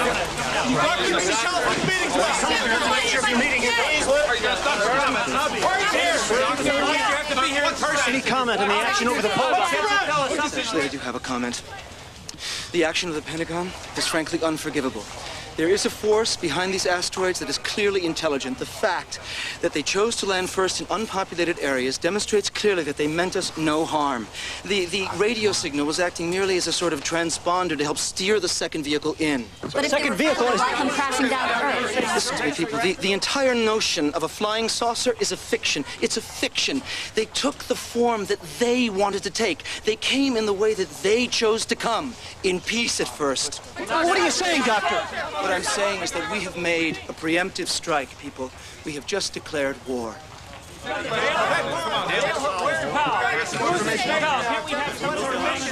It's clear that Dr. Mandel is quite emotional. And as soon as we have details of his meeting here, we'll be back. This is Matt Jensen, Evening World News at the Johnson Space Center. An Evening World News telephone poll suggests that more than 2/3 of the public now believes that the asteroids are connected to alien life forms. It has been a night filled with charges and countercharges, but we would be remiss as journalists if we didn't separate fact from allegation. To the best of anyone's knowledge, at this point, the giant meteors that came to Earth tonight were of natural origin. All right.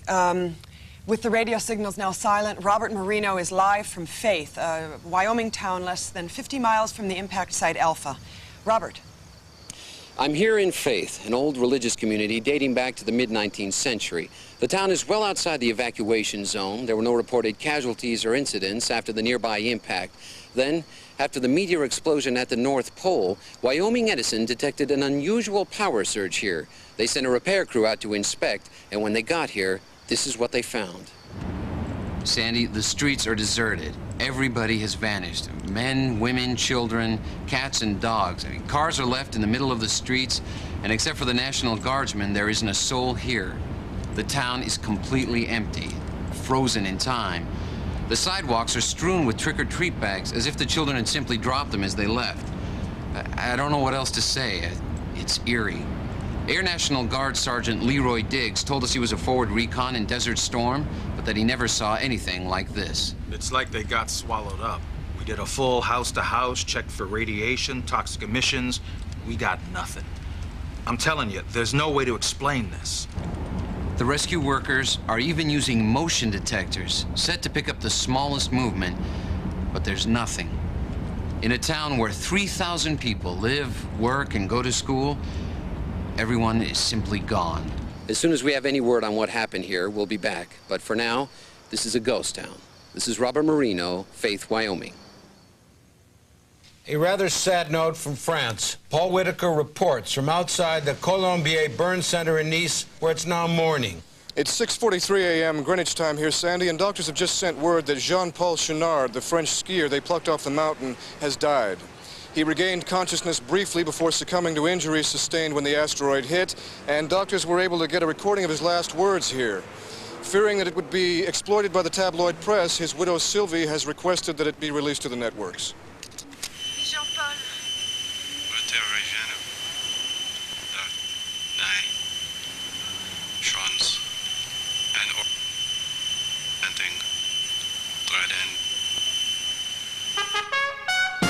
Evening World News continuing coverage will resume in a moment. If you were AT&T, the old American Telephone and Telegraph, the biggest, most powerful company in the universe, what would you be scared of? If you were AT&T, you'd be scared of only one thing. Me, from MCI.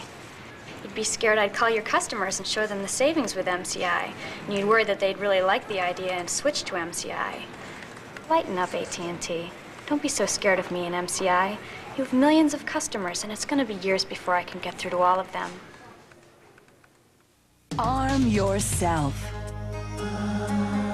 Arm yourself. Arm yourself with a new kind of protection. Arm & Hammer Deodorant Antiperspirant. Instead of just covering up odor, it actually absorbs it with genuine Arm & Hammer baking soda, and it keeps you dry. So arm yourself with the first and only odor-absorbing antiperspirant, new from Arm & Hammer.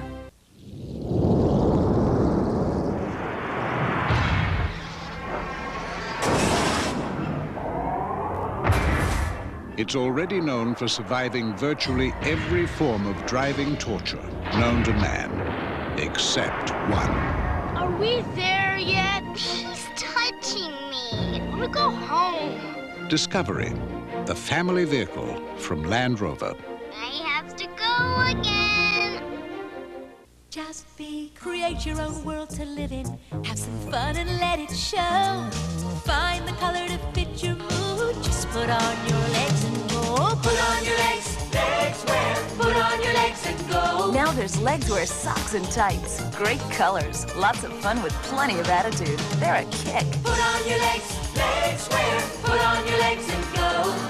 Put on your legs, legs wear. Just be calm. Put on your legs and go. Control is everything.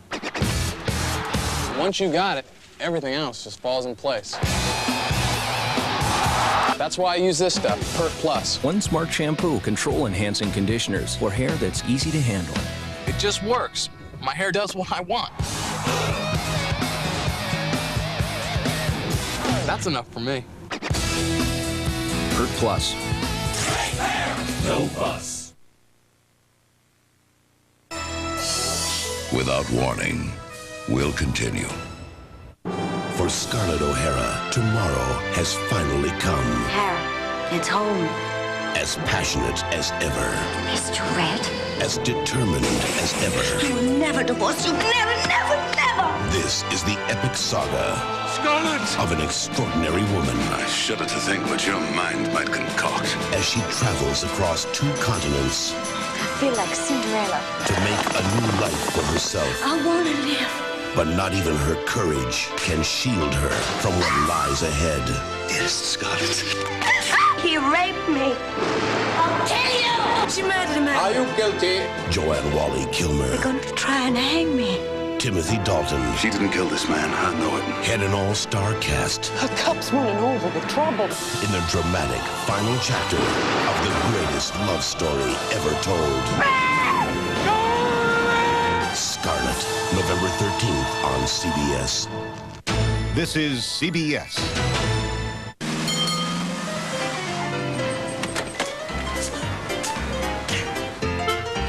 At Mobile, we can help you fill up fast by paying right at the pump. Wedding. With more credit and ATM cards than any other station. Best man. so you can pull up, pump up, pay up, and still get to the church on time. Mobile, how can we help you? Here it is, the entire lineup of new 95 Fords. Believe me, no one has more #1 selling vehicles than your Ford dealer. And no one else has 5 of the top 10 sellers. New cars, new trucks, new vans, new value. Wow! Now you can save big on a hot new Probe. Buy any Probe now and choose between $2.9 financing or $500 cash back. But you better hurry, this offer ends soon. Check out all the new 95s at your Ford dealer and see for yourself.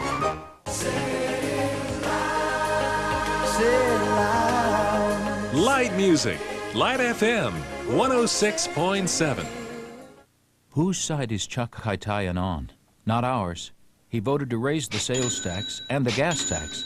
His budget made property taxes soar. Now he wants to take away our property tax deduction.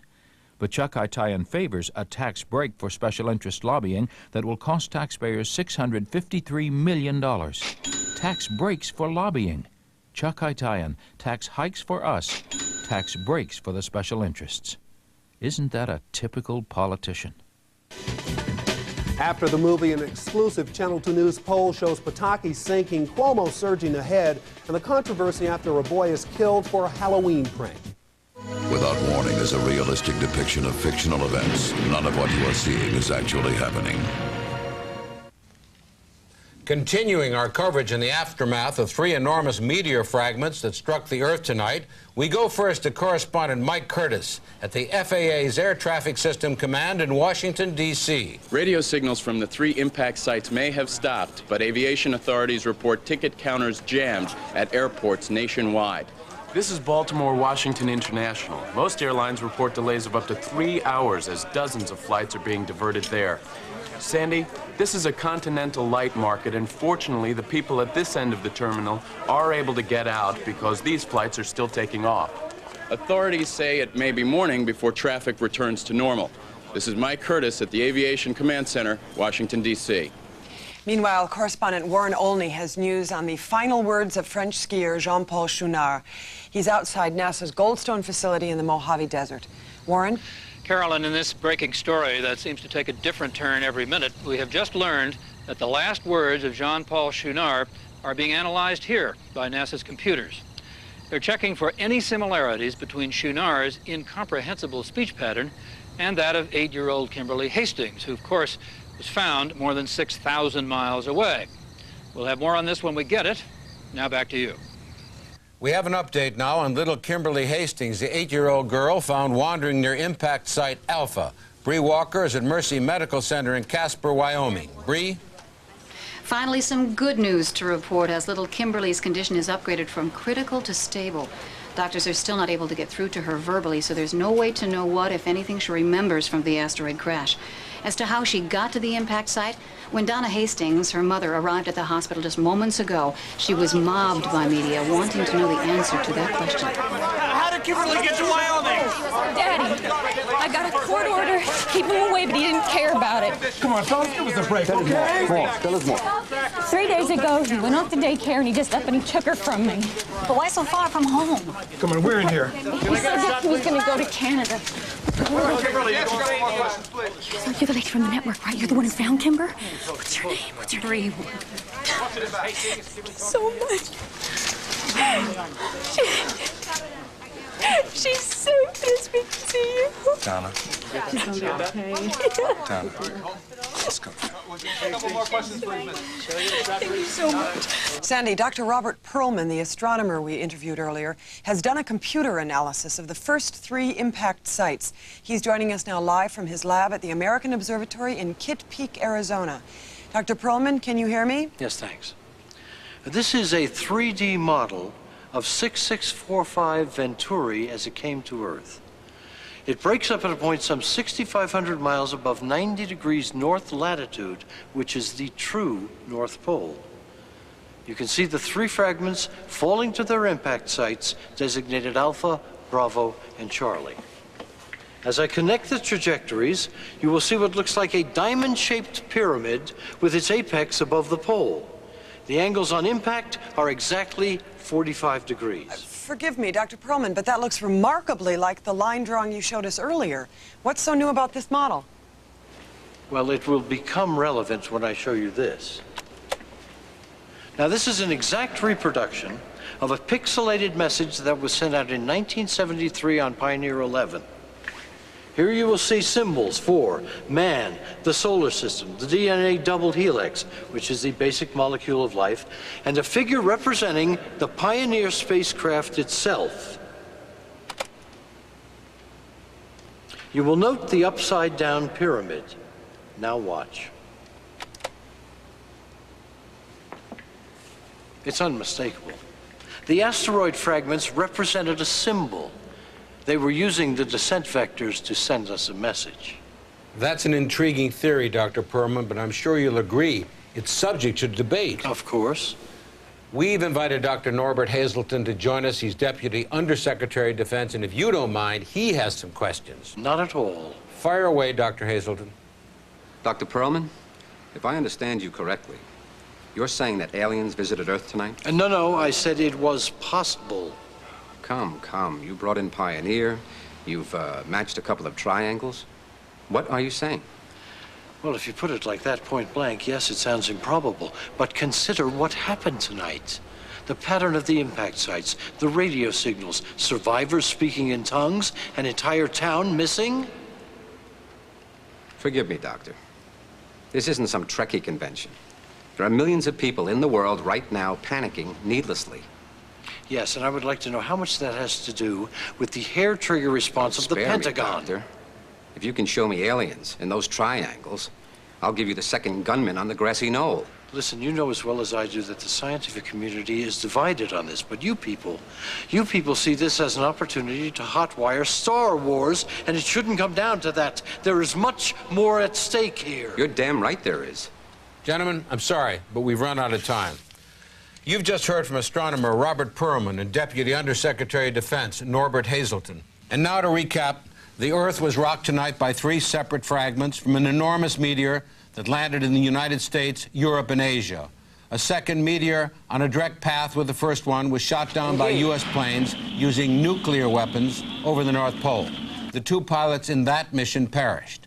After radio signals from the 3 meteor fragments began jamming air traffic worldwide, civil unrest broke out in a number of countries, with some speculating that the asteroids may have a connection to extraterrestrials. That issue has fractured the scientific community. While the sole survivor of the asteroid impact in Wyoming, an 8-year-old girl, remains hospitalized, unable to speak. President Clinton is now jetting back to Washington aboard Air Force One. He's scheduled an address to the nation when he lands at Andrews Air Force Base at 11:16 p.m. Eastern Time. Forgive me, Sandy, but Dr. Avram Mandel, the SETI scientist rushed to the Johnson Space Center, has just emerged from a meeting with NASA officials. He's talking with reporters right now, and we pick up his comments in progress. No, I'm way past that. Well, why do this here? Because I'm no longer speaking as a staff scientist at NASA. Effective at 9:32 p.m. Central Time, I have resigned my position. As a concerned astronomer, and most importantly, as a human being, I can no longer associate myself with the government's handling of this ongoing crisis. Look. We were given a gift tonight, people. We had a visitation. They came in peace, and we answered them with 2,000 tons of TNT at the end of a nuclear warhead. Now, what if this had been Jesus? Or Buddha, or Mohammed, or a prophet of old? I mean, haven't we learned anything from history? I mean, we all know that we have the most violent planet in the galaxy, but why?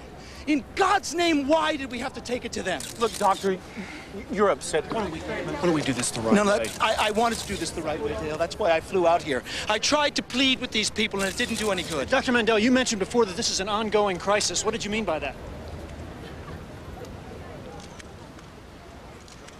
You don't know? No. You mean they haven't told you anything? Look, the doctor is clearly disturbed. Bobby, don't you do this. This is not responsible. Dale, I am responsible to myself now.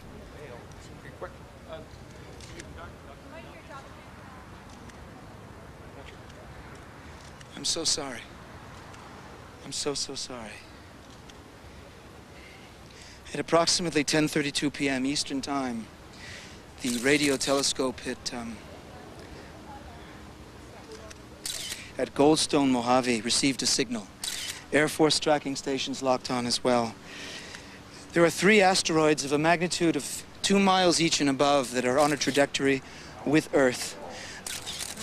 They are headed directly toward 3 of the Earth's most populous cities, Beijing in the People's Republic of China, Moscow, as well as Washington, D.C. Why those cities, Doctor? I don't know. I can only guess, and that is that they are the capitals of the only 3 nations on this planet who have a first-strike nuclear threat. The asteroids are expected to hit sometime around 10:52 p.m. Eastern Time. That's 9 minutes from now. We declared war against them, people. We did it. And now they've just decided to respond. So may God have mercy on us all. Our coverage of this continuing crisis will resume after this.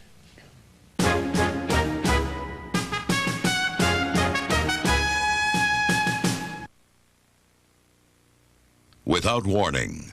Sponsored by New Aleve. Pain relief that's all day strong, all day long.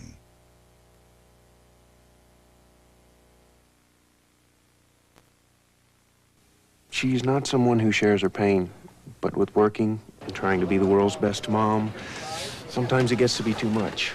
When the pain lasts longer than the Tylenol, when you've tried the Advil and aspirin upset your stomach, I'll say it's enough for the hero bit. We're calling the doctor. We're going to see what he recommends. Introducing Aleve, a non-prescription strength of Anaprox, a fast-acting form of the medicine in naproxen, the #1 selling brand in its class for 10 years. Only Aleve has 8 to 12-hour dosing. It lasts longer than extra-strength Tylenol. Advil isn't stronger, yet Aleve is gentler to your stomach lining than aspirin. New Aleve. We're not going to let anything happen to her.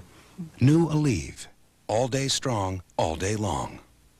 You've got 2 choices with many dryer sheets. Clothes can smell overwhelming or like nothing at all. But new Gentle Breeze Bounce leaves just a hint of springtime freshness. Introducing new Gentle Breeze Bounce, when a light scent is the right scent. It's a real revolution. Liquid and powder in one makeup from CoverGirl. Ultimate Finish Liquid Powder Makeup. It's one makeup that gives you the flawless coverage of a liquid and the soft finish of a powder, all in one compact, for the ultimate natural look that's flawless, weightless, wondrous. Liquid and powder in one makeup. Ultimate Finish Liquid Powder Makeup. Only from CoverGirl. We'd like you to try something a little different today. Doesn't look very different. Look at them. They're boring. Why don't you give it a try? Okay. What do you think? They are crispy. They have a nice basic flavor to them. I'm actually surprised. You know what it is? Uh-uh. It's Kellogg's cornflakes. Kellogg's cornflakes? Yeah. Good thing I'm sitting down. That was a joke. Oh. Come on. Lighten up. Okay, all right, all right. Kellogg's cornflakes. Taste them again for the first time. It's 10:15 in the Amazon and a butterfly flaps its wings, which spreads pollen and causes a caribou to sneeze, igniting a massive stampede that adds wind to a mounting storm, which alters the global pattern of weather and creates a downpour that knocks out the electricity, so you couldn't blow dry your hair. With all that can go wrong in your day, isn't it nice to know you can rely on your Honda Civic? This week on Dave, Lauren Bacall, Sam Donaldson, Terry Bradshaw, Sinead O'Connor, Jason Alexander, Steffi Graf, and Alec Baldwin this week. This happened a long time ago. A Northern Exposure Time Warp takes you back. Golly. To a historic moment. You utopian social engineers are all alike. When the Russians came to change history. Treaty of Sicily. Let's wag our tails. A timeless Northern Exposure Monday. Zowie.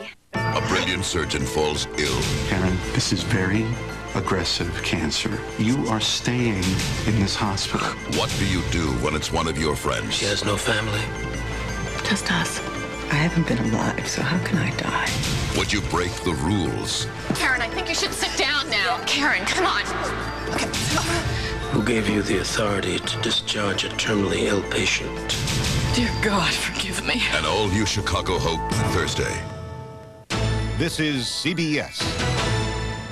In a crass political move just to try and buy votes weeks before the election, Mario Cuomo promised a giant Long Island electric company a sweetheart deal. Corporate welfare for them, $9 billion in debt for you. George Pataki knows this deal rips off New York taxpayers, and it's not even good for taxpayers on Long Island. George Pataki opposes welfare for people who won't work and for corporations that don't. George Pataki, the new governor New York needs. When it comes to hometown politics, experience counts. Some strange twists and turns in Campaign 94. But when it comes to reporting politics, experience is everything. The real race has just begun. This was a come-from-behind candidate. At Channel 2 News, our people have the edge that comes from years of pounding the political beat. People are wondering what's going to happen in this race. From the super-hot New York governor's race to the battle for New Jersey senator. Channel 2 News will stay on the campaign trail every day. Get the inside track on Election 94, only on Channel 2 News. A woman who claims O.J. attacked her on the next hard copy. Without Warning is a realistic depiction of fictional events. None of what you are seeing is actually happening. From now on, we'll stay on the air continuously until this crisis is over. As we count down now to the moment of impact, the mayors of the nation's 10 largest cities have all imposed curfews. Looting is widespread amid fears of food shortages as the crisis deepens. Meanwhile, the radio signals at all three impact sites have resumed. This time they're affecting not only commercial air traffic, but radio and TV signals across the globe. In many countries, telephone service is out. The reaction in this country has been panic. Hopefully everything's going to be okay, but I just don't know what I'm going to do when it happens. Well, as of right now, I'm not really frightened because, I mean, I haven't seen them, and, I mean, they haven't really come after me, but if they start coming after me, yeah, I'm gonna be scared. I gotta get out of here. My family's waiting for me. 你去邊度嚟㗎？你快啲啊！ I'm not a religious person. I haven't been to Mass in years, but I came tonight. Sandy, there are reports of panic worldwide as fears begin to mount. As you can see here, the French police are having no success in trying to calm the people who are rioting. While in Washington and other cities around the world, the fear is being expressed in candlelight vigils and other peaceful gatherings. No one seems to know what to do or where to go. No place is safe as we realize the magnitude of this crisis. People take to the streets in different ways, but one thing is clear. Racial and national boundaries are disappearing as the world reacts to a greater danger. The best advice anyone can give at this point is to get inside a building, move to the basement, and stay there. In the event broadcast stations lose power, turn to the Emergency Broadcast Network at AM 640 or FM 102.4. We begin with a series of reports from Evening World News correspondents. This is Paul Collingwood in Moscow. It's 6:40 in the morning here, and Red Square is completely deserted.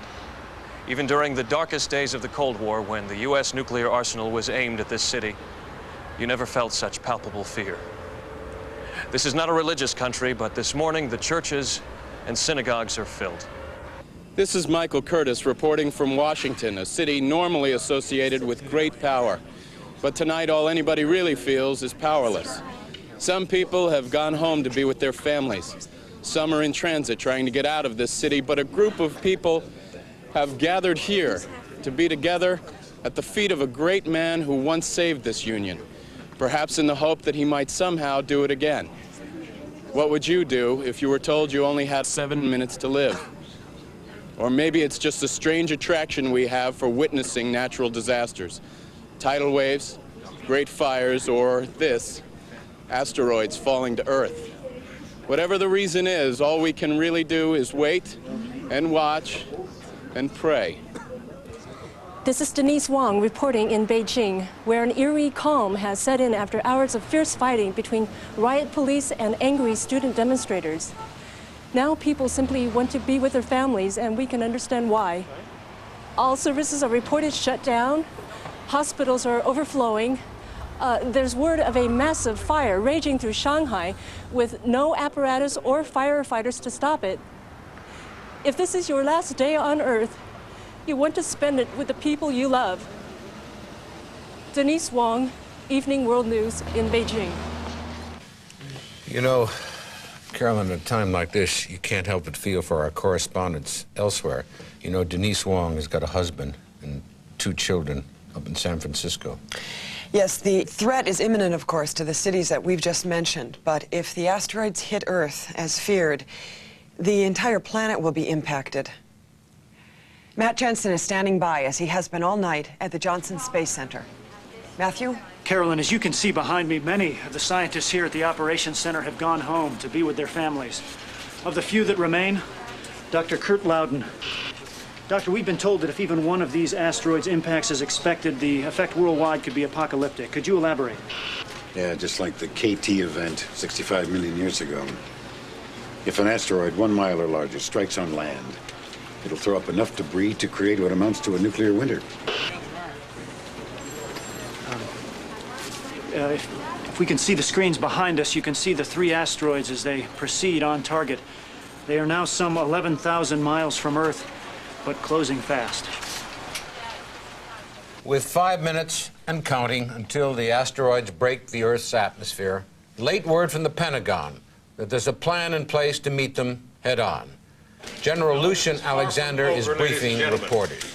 Air Force Space Command and the U.S. Navy are preparing to counter the threat with nuclear weapons, directed by the most advanced guidance system, each carrying 10 independently targetable re-entry vehicles. They'll be launched from the Trident submarine USS Ohio in the North Sea and from F.E. Warren Air Force Base in Cheyenne, Wyoming. The Soviets and the Chinese have agreed not to respond for fear of an all-out nuclear exchange. The Peacekeeper and Trident D5 devices will hit their targets and take them out with surgical precision and minimum collateral damage. Defense, can nuclear missiles be against UFOs? We still have no definitive proof of alien life forms. There's every likelihood that these asteroids are the result of a meteor shower of massive proportions. The point is, either we cut and run or we stand and fight. We're now at DEFCON 1, T-minus 3 minutes and counting. You know, Carolyn, in the midst of a story like this, when you're talking about millions of lives being affected, I can't help but think of one, Kimberly Hastings in Wyoming. We go now to Bree Walker at Mercy Medical Center in Wyoming. With all the hope in this room just moments ago, I don't quite know how to say this. Shortly after we spoke to you, little Kimberly Hastings collapsed and went into cardiac arrest. A crash team rushed in, but at 8:51 p.m., little Kimberly Hastings passed away. And whatever it is that she knew about that asteroid went with her. We are now less than 3 minutes from the first impact in the People's Republic. I just want to say something to Lindsay, my little girl. She's 6. She had a tooth out last week. The tooth fairy brought her a silver dollar. Honey, I want you to know that Mommy loves you very much. I want you and Daddy, you hold each other real, real tight. You know how much I love you both. I'm just gonna finish up here, and we're all gonna be together real soon, okay? Carolyn, you don't have to stay here. You don't. Let's just see it through. You sure? We're now less than 2 minutes before the Air Force launches its Peacekeeper missiles. We'll be live via satellite with correspondent Denise Wong in Beijing, Paul Collingwood in Moscow, and Mike Curtis here in the nation's capital. And now for the launch phase, we go to Matt Jensen at the Johnson Space Center.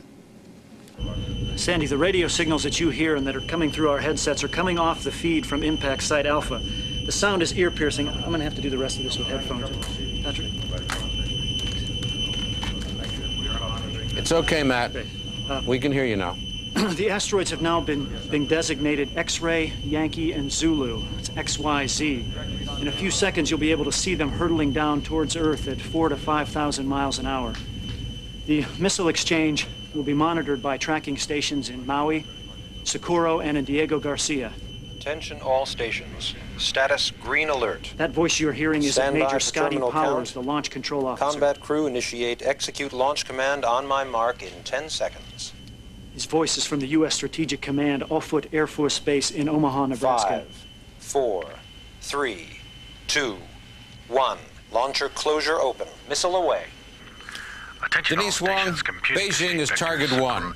Impact expected at 40 seconds from now. The radio interference is too strong. Do you see anything at all?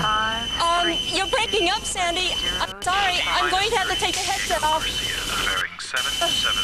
I think you were asking if I saw anything. The answer is no, not yet. I can't tell you. I'm scared. Impact over China at T-minus 15. We've lost the audio, but I assume that's a picture of her husband, Greg, and her 2 children, Tricia and Mallory. I said before, they all live in San Francisco. 5, Denise, please hold on if you can. 2, 1. We've lost contact with Denise Wong in Beijing. Matt Jensen, can you tell us the status from where you are? On mission profile. Shroud eject. Well, by the cheering behind me, I'm sure you can tell we've had total incineration on X-ray, but it is far from over yet. We believe the first asteroid has been destroyed. We go now to Paul Collingwood in Moscow. Paul, what's it look like where you are? Nothing so far, Sam. Just the same piercing signal in my headset. Sandy, for the record, I'm a 4-year correspondent. And we're all proud of you, Paul, and your colleagues. And tomorrow would have been my 28th birthday. 12, 11, 10, 9, 8, I love you, Mom and Dad. 7, 6, 5, 4, 3, 2, 1.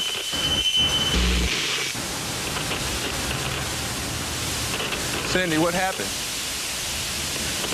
They should have impacted by now. Paul, it looks like we've destroyed 2 out of 3 now. Mike Curtis at the Lincoln Memorial. Attention all stations, round robin on Zulu. Sandy, it's really impossible to see anything tonight. It's so overcast all night long. Impact over Washington in 15. Oh my God! 14. Now I see it. It's so bright and it's coming in fast. They've got the countdown. It's getting too close, Sandy. Why aren't they shooting at this thing now? 3, 2.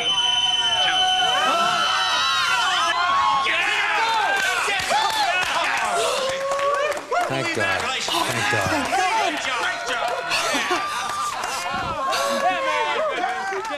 How does it feel out there? It feels fabulous.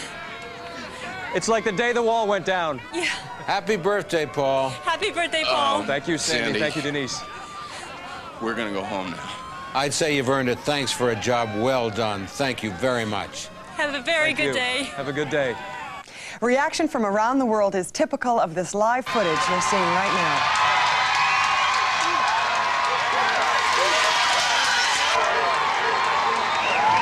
Well, before we sign off, correspondent Warren Olney has some information for us from Goldstone. Sandy, the scientists here have deciphered the speech patterns of Kimberly Hastings and John Paul Schunar. Here's the feed now.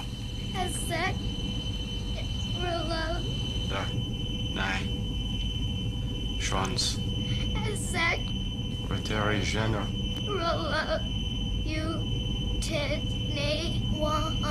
Dread and Rotary Jenner. Schwanz. 147 member states. Wait a minute. That's the recorded message we sent up in Voyager 2. Sandy, there's a report from the Johnson Space Center. Matt Jensen is there with comes to us live. Matt? Carolyn, as you can see, the elation in the room behind me has stopped. People were cheering and celebrating, and then it was as if a balloon would burst. A quiet permeated the room, and nobody seems to be giving any indication why. Matt, what is it? Matt, what do you see? Just tell us what you're seeing, Matt. What's the cameraman's name? I'm told his name is Patrick. Patrick, just move the camera to the screen. Show us what you're seeing on the screen. Show us what's on the... Track trajectories. No, there's too many. There's too many to calculate. Oh my God. This is Houston. France, do you copy? France, this is Houston. Come in, please. Go around reports we picked up. Do you copy? Mexico City, this is Houston. Mexico City, do you copy? Do you read me? Please change frequencies and copy. Mexico City, Maui, state your Maui, state your incoming. London, this is Houston. London, do you read me? This is Houston. London, if you're there, please answer. Anchorage reports Juno has been destroyed. We have no response. Beijing, Beijing, this is Houston. Beijing, do you copy? Beijing, please come in. If you can hear the sound of my voice, please come in. Beijing. Socorro, please come in. Obviously, we'll stay on as long as we can. And we'll keep feeding you the signal from the Johnson Space Center as long as possible. With all the missiles and all the power. I can only leave you with this thought from Shakespeare. The fault, dear Brutus, is not in our stars, but in ourselves. Report just came in that Edinburgh has been obliterated. Cape Town, Washington, this is Houston, Washington, do you read? Washington, this is Houston Control, please come in. Come in, Washington, this is Houston Control. Washington, come in, Washington.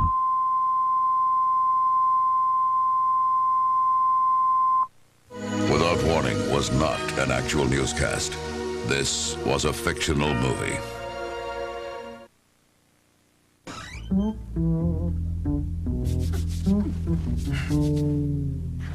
Done. If you're cleaning mildew stains every time you turn around, you need this. New Vanish Mildew Stain Remover, because it protects surfaces as it cleans to do what ordinary bleach cleaners can't. Resist mildew stains for weeks, so you don't clean as often. New Vanish Mildew Stain Remover keeps mildew stains away longer from SC Johnson Wax. All of us are driven by something different. And yet millions of people have found that no matter what road life takes them down, they enjoy the ride more in a Ford car or truck. Enjoy the new ideas and craftsmanship. Appreciate the value. With Ford Taurus, America's best-selling car, F-Series, America's best-selling truck, and 5 of the country's 10 bestsellers made by Ford, it seems as if a lot of people have driven a Ford lately. Monday. Are you ready to participate and share your views as a woman? I hate men. Can Alex rekindle the feminist flame? Look at the Barbie doll. With her enormous bosom and tiny waistline, how many of us could be held up to that standard? The 5 Mrs. Buchanans on a special night in time, Monday after Murphy Brown.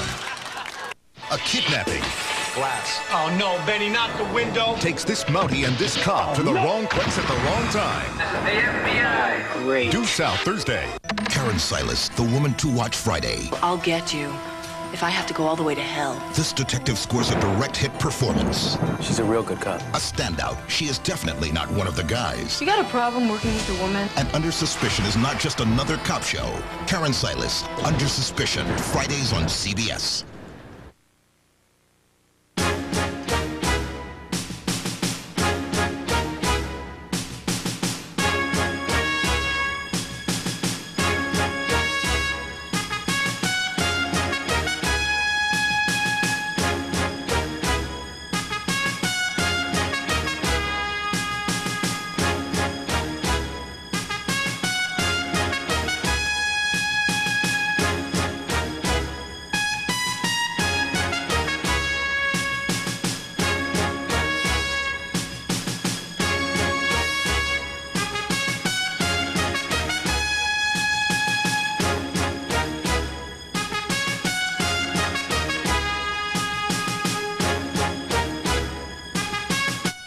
This is Harry Smith. And I'm Paula Zahn. Find out how car thieves have found a new way to turn a profit. They call it surgical stripping. We'll have the story tomorrow on CBS This Morning.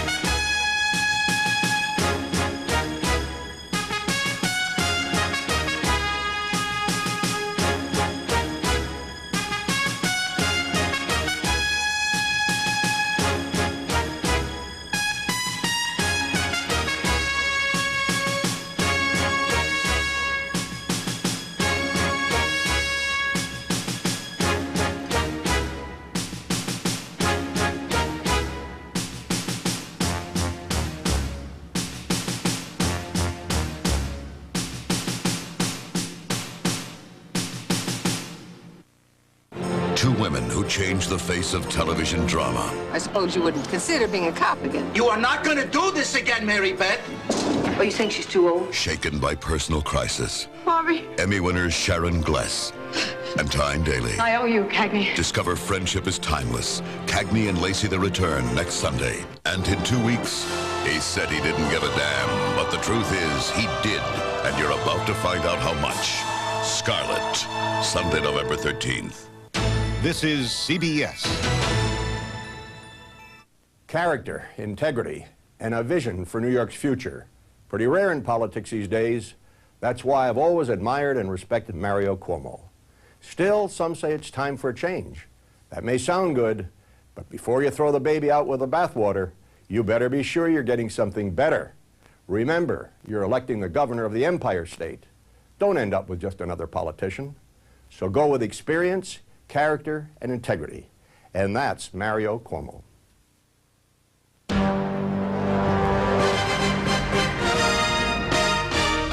This is Channel 2 News Sunday. Good evening, I'm Cindy Hsu. And I'm Reggie Harris. In an echo of the famous CBS radio broadcast, War of the Worlds, which aired 56 years ago today, tonight's CBS television network broadcast Without Warning may also have confused some viewers. The movie, like the old radio show, was pure fiction and used mock coverage of an imaginary natural disaster as part of the plot. Despite disclaimers on tonight's movie, some viewers called the network complaining that the fictional treatment was just a bit too realistic. Again, the movie was all fiction. Now here's the real news. The race for New York governor takes a dramatic turn tonight. An exclusive New York Times Channel 2 News poll shows George Pataki sinking and Governor Cuomo surging ahead. That's doubly good news for Cuomo, as the state's largest newspaper endorses him today. The New York Times calls Cuomo, quote, the class of the field.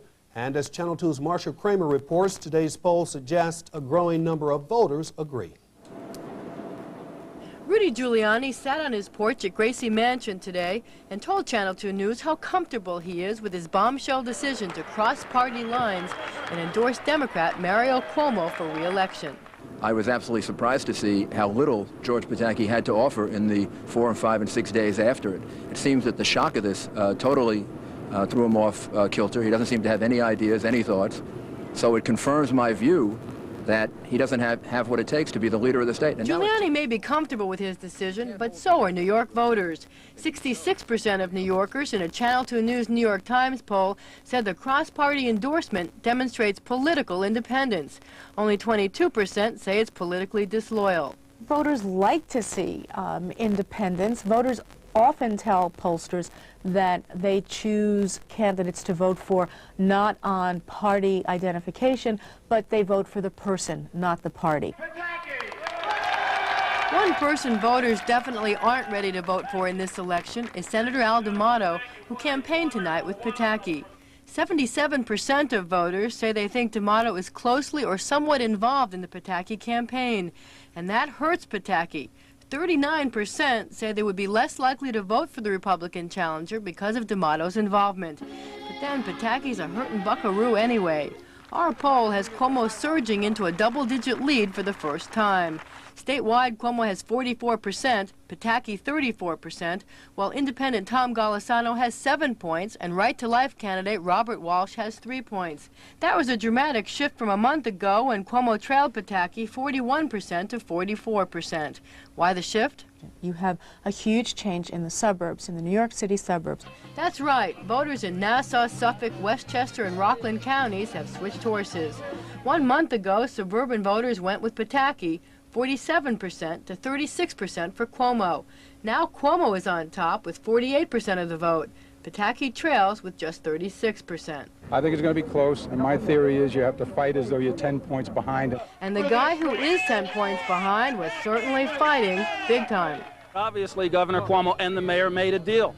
A week ago, Mayor Giuliani is quoted in the paper as saying Pataki's tax deal could well be, I don't know the exact quote, but could be of benefit to the city. That's after I sat down and talked to him about it.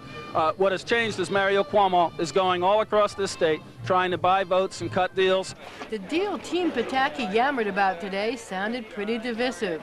They used this poster outside a church in an African-American neighborhood of Brooklyn as a backdrop for charges that Governor Cuomo's Crown Heights report killed Mayor Dinkins' re-election hopes and ensured a Giuliani win. Brooklyn Republican Chairman Arthur Bramwell said Giuliani is now paying Cuomo back, and the Reverend Simon Levine agreed. Remember the Crown Heights report, huh? And if you find those two together, I'm not calling names, they're together because the deal was cut a long time ago. I can see on George Pataki's face that he's panicking, but I'd suggest to him, please don't try to rip the city apart. Well, conspicuously absent from tonight's Pataki event was controversial radio talk show host Bob Grant, who's been labeled a racist. At the last minute, Grant's name was scratched off a list of those slated to attend Pataki's fundraiser in Williamsburg. Nevertheless, Pataki said he would be happy to appear on Grant's show and be endorsed by him. Guys? Okay, thank you, Marcia. Across the Hudson River, New Jersey's junior senator and the man who wants his job were also on the campaign trail today. Senator Frank Lautenberg headed out knowing he's picked up the support of two major papers. The Asbury Park Press and The Record both endorsed the incumbent this morning. Lautenberg also got a warm reception at the Salem Baptist Church in Jersey City, where he urged parishioners to get out the vote for him. Challenger Chuck Hytian was joined by Governor Christie Whitman, the Garden State's top Republican, pressing the flesh at Giants Stadium. Both candidates got a good report in today's Star-Ledger Eagleton poll. It found 67% of voters in New Jersey are satisfied with both Lautenberg and Hytian. Crossing party lines to endorse candidates seems to be catching on. Today, the Republican mayor of Los Angeles, Richard Riordan, announced he's backing Democratic Senator Dianne Feinstein over Republican challenger Michael Huffington. Last week, as you know, New York's Republican Mayor Rudy Giuliani crossed party lines to endorse Governor Cuomo. And yesterday, Republican Staten Island Borough President Guy Molinari endorsed Democrat H. Carl McCall for state controller. So with 9 days to go, races across the country have some unusual developments. Stay with Channel 2 News for complete coverage as we near Election Day 1994. In other news, the gunman accused in the White House shooting spree will be arraigned tomorrow. 26-year-old Francisco Duran of Colorado faces charges of property damage and firearms violations, as well as a possible attempted assassination charge. Duran was arrested yesterday after allegedly firing 30 rounds into the White House with a semi-automatic rifle. President Clinton was home resting at the time, but was never in any immediate danger. White House officials still don't have a motive. They do have a note by the alleged gunman detailing how he wants his affairs handled if he dies. They say it appears to be a will, not a suicide note. Thousands of hunters joined the search for two missing boys in South Carolina today. On horseback and from the air, they combed the woods, fields, lakes, and rivers in Union, South Carolina. For 5 days, there's been no sign of 3-year-old Michael Smith and his 14-year-old brother Alex. Their mother, Susan Smith, says a man drove off with the children after taking her car at gunpoint. Susan Smith has been questioned repeatedly by police. Some reports say official suspicion is growing after she failed a lie detector test, but police would not confirm or deny those reports. Well, in case you haven't heard by now, there are 4 winners in last night's $70 million lotto jackpot. Each of the lucky tickets is worth more than $18 million. One winning ticket was sold at the Crescent Candy Store on Ditmars Boulevard in Astoria, Queens. Another was sold in Elmhurst, Queens. The 2 other winning tickets were sold in Saratoga County and Tompkins County in upstate New York. So far, only one winner has come forward to claim their fortune. But we all get another chance. Wednesday night, the madness starts again. But the jackpot this time is only a mere $2.25 million. There won't be as many people, That's for sure. Well, there's more news ahead. We'll tell you why Westchester drivers have something to look forward to.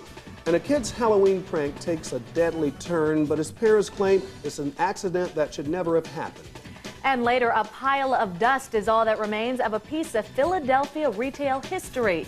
And Mark Pfister with the exclusive Channel 2 Earthwatch forecast. Looks like it could be wet for our ghosts and goblins tomorrow night as they take to the trick-or-treating trails.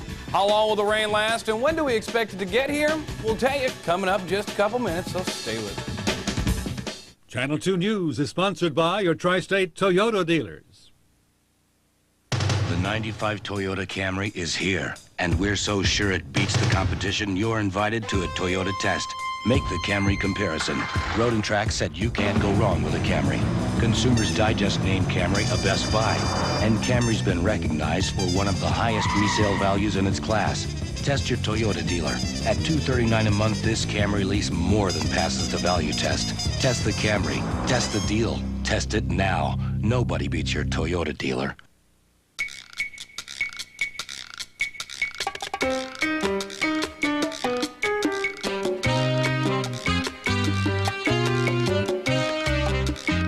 Continental flies more non-stops from the New York area to more cities in Florida than any other airline.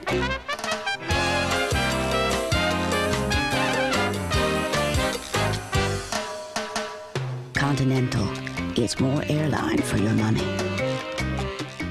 Listeners talk about the PLJ difference. PLJ is the perfect combination of personalities, music, and they're just very, very funny. Scott and Todd, they're natural and they're fun and they're homey. What'd she say? She says you're homely. Oh. I think Naomi should get some credit. She puts up with Scott and Todd. And believe me, it's not easy. Naomi's really important. They really need her to keep them in line. I think that's a little bit of an exaggeration. Todd, back in line. All right. Hear the difference. Mornings on PLJ. Chrysler Concorde's dramatic styling, engineered quality, and cab-forward design have so impressed car buyers that after its first year, Concorde has retained more of its value than any car in its class. Knowing that, Concorde owners may want to take steps to protect their investment.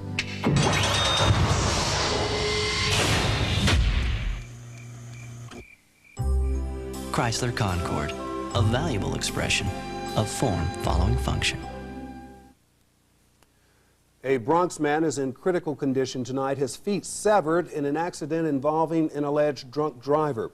34-year-old Richard Jones was heading home from a Halloween party early this morning when a cab jumped a curb in Morrisania and hit him. Police say the driver, Jung Kong Da, took off but was later arrested and charged with drunken driving and assault. Doctors had to amputate the feet of the man he hit. What started out as Halloween fun among kids turned deadly. Tonight in Brooklyn, police are searching for the killer of a 12-year-old boy. 12-year-old Pedro Ramos died early this morning after being stabbed and beaten by two men. Today, memorial candles burn and this message of love is scrawled on the sidewalk where Pedro was attacked in the Bushwick section of Brooklyn. Police say at about 9:30 last night, Pedro was with a group of kids throwing eggs at each other. Two men who got caught in the middle of the egg fight chased Pedro down. Police say they beat and stabbed him. Minutes later, two transit cops had one suspect in custody. The other got away. Pedro's mother says the officers should have concentrated on her son and taken him to Wyckoff Hospital just a block away instead of waiting for an ambulance. He was right here. The hospital is right here. It's not a far distance, but they could have picked up my baby and take him to the hospital. That would have been a lot difference for my son. The police couldn't take him to the hospital because, not knowing the extent of his injuries, to move him might well do more harm than good. Police say an ambulance arrived within 9 minutes, and EMS workers did all they could to save Pedro. But the boy who dreamed of becoming a professional baseball player didn't make it, and his family is left wondering how Halloween fun could so quickly turn deadly. He was my oldest son, my baby. It took a part of me. It took a big part of me away. Police say the two men who attacked Pedro were drinking. 20-year-old Robert Delgado is charged with assault, but police say they expect the charge to be upgraded to murder. Meanwhile, the search continues for the second suspect. Mark Pfister up next with a weather forecast, telling us if we should pack our umbrellas for work tomorrow. And later, a Philadelphia landmark goes out with a bang. She'll try to drown you. She'll try to freeze you. She'll try to burn you. She'll try to blow you away. But she will not succeed. The Nissan Pathfinder.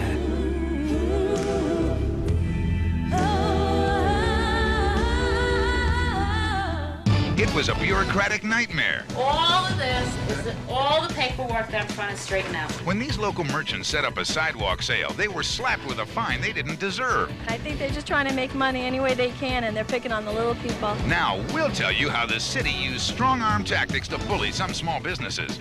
I don't know if they're going to seize anything from the store. I don't know if they're going to close my bank account. Arnold Diaz fixes a bad call and ships a New York City agency to the Hall of Shame. Monday at 11 on Channel 2 News. In your true world back home, they're growing up so fast. Change is everywhere. But now with the best international rates from AT&T True World Savings, you can keep up with everyone, especially the young at heart. You can save 35% to everyone in your special country. And not for a limited time, but all the time. Call now for AT&T True World Savings, because they're changing, even as we speak. Your true voice. Channel 2 Weather Report, sponsored by your local Lincoln Mercury dealer.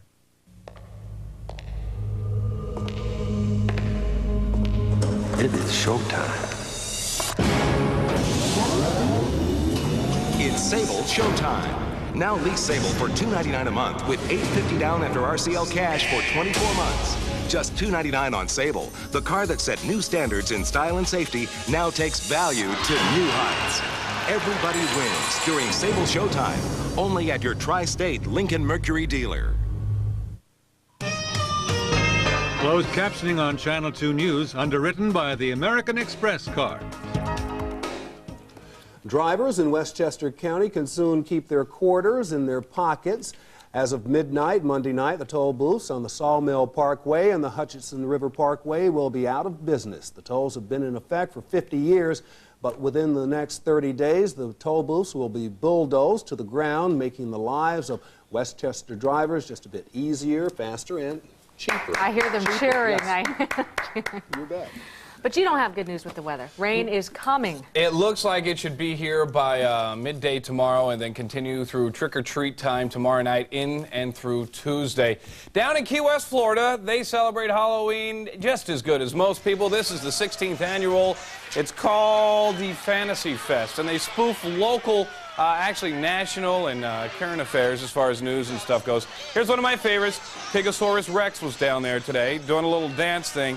And they had all kinds of floats, all kinds of activities down there in this 10-day event that has since become just one of the biggest highlights, biggest annual events down on the island about 90 miles south of Miami. Here's my favorite here. This is the OJ scene. The Bronco and like the hard copy helicopter and all the other helicopters buzzing around there. That's how they celebrate Halloween. 47 out on the island. Right here in the city, we're looking at 62. The reason it hasn't cooled off so much, and but it will later on, is because of the cloud cover. 39% humidity. Down in the southeast, we're looking at still a low pressure system here. Another system along this cold front here through Kansas City and just to the northwest of Lexington. These two will migrate to the northeast. As they do, they're going to bring in a good chance of cloud cover and some rain starting around noon tomorrow. We'll see it definitely cloud up overnight tonight. Balmy down in the southeast. You can see the showers spread out all along this frontal system here.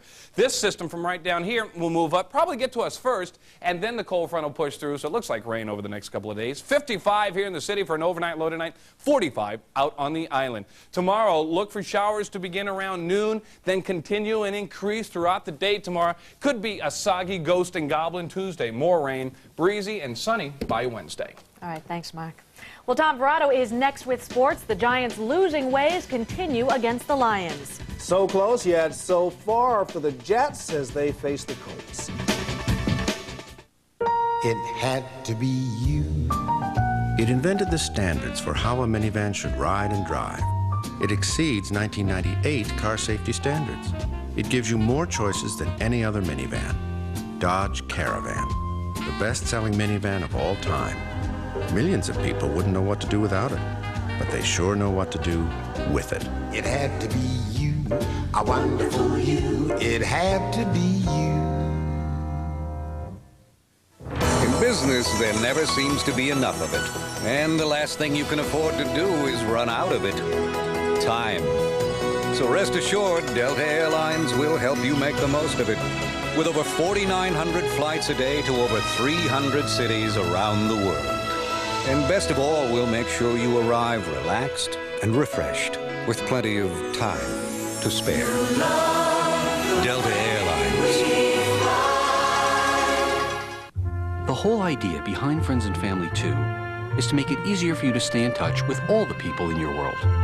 To accomplish that, we give you 40% off to every MCI customer you choose. That's America's lowest long-distance rate. Then we give you 20% off to everybody else you choose, no matter which long-distance company they're with. So you save on every call to everyone. All you have to do is give us a call and join Friends and Family 2. The new Saab 900. It won Automobile Magazine's Design of the Year. Consumers Digest rated it a best buy. Kiplinger's Personal Finance magazine called it the best new car in its class. But with a 50% stiffer body, the new 900 is designed to survive much more than the scrutiny of the press. Test drive the Saab 900, a new 900 Turbo Coupe.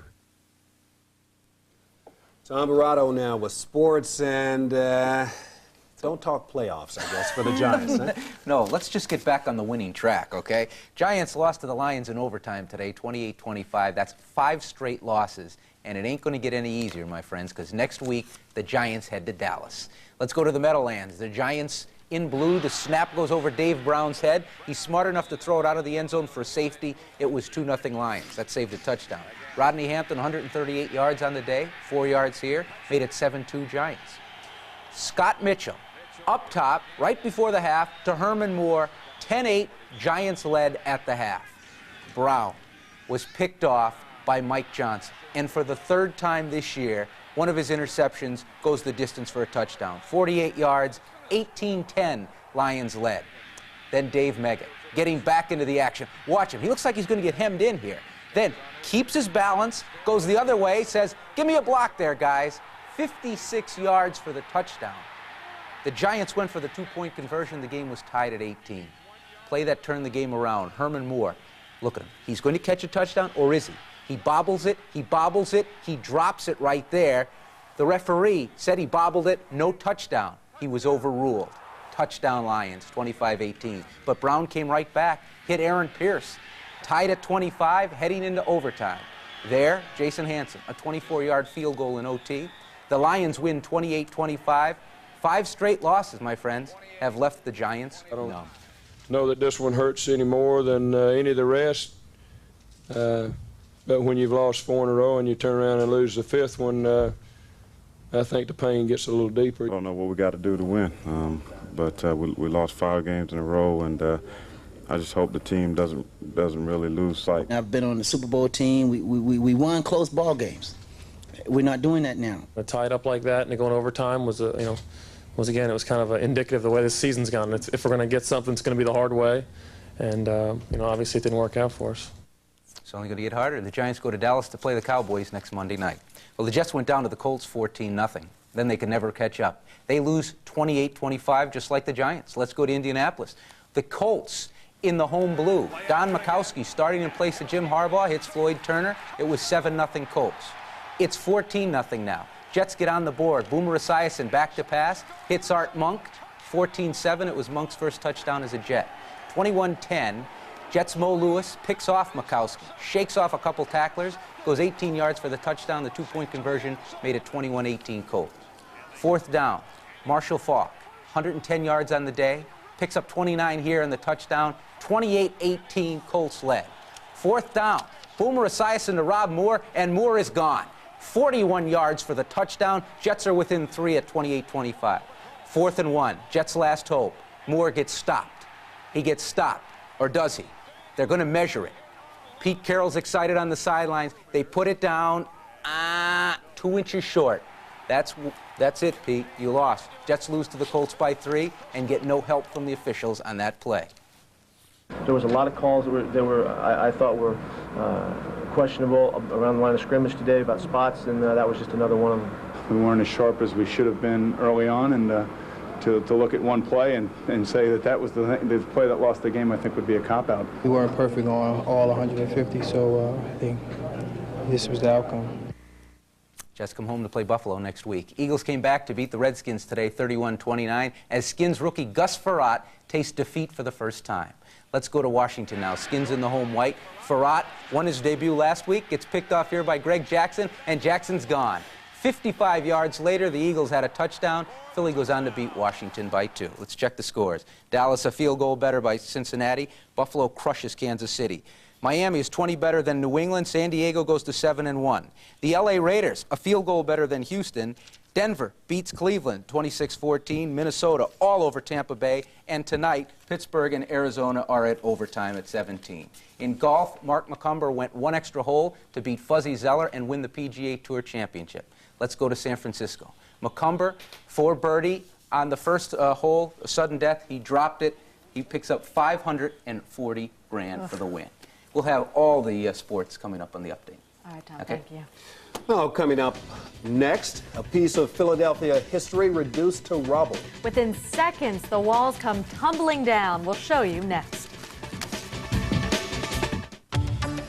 It's been said Jeep Cherokee Sport owners have a unique way of looking at things. Well, maybe if you enjoyed 190 horses, available 4-wheel anti-lock brakes, and a driver's airbag, you'd have a different outlook too.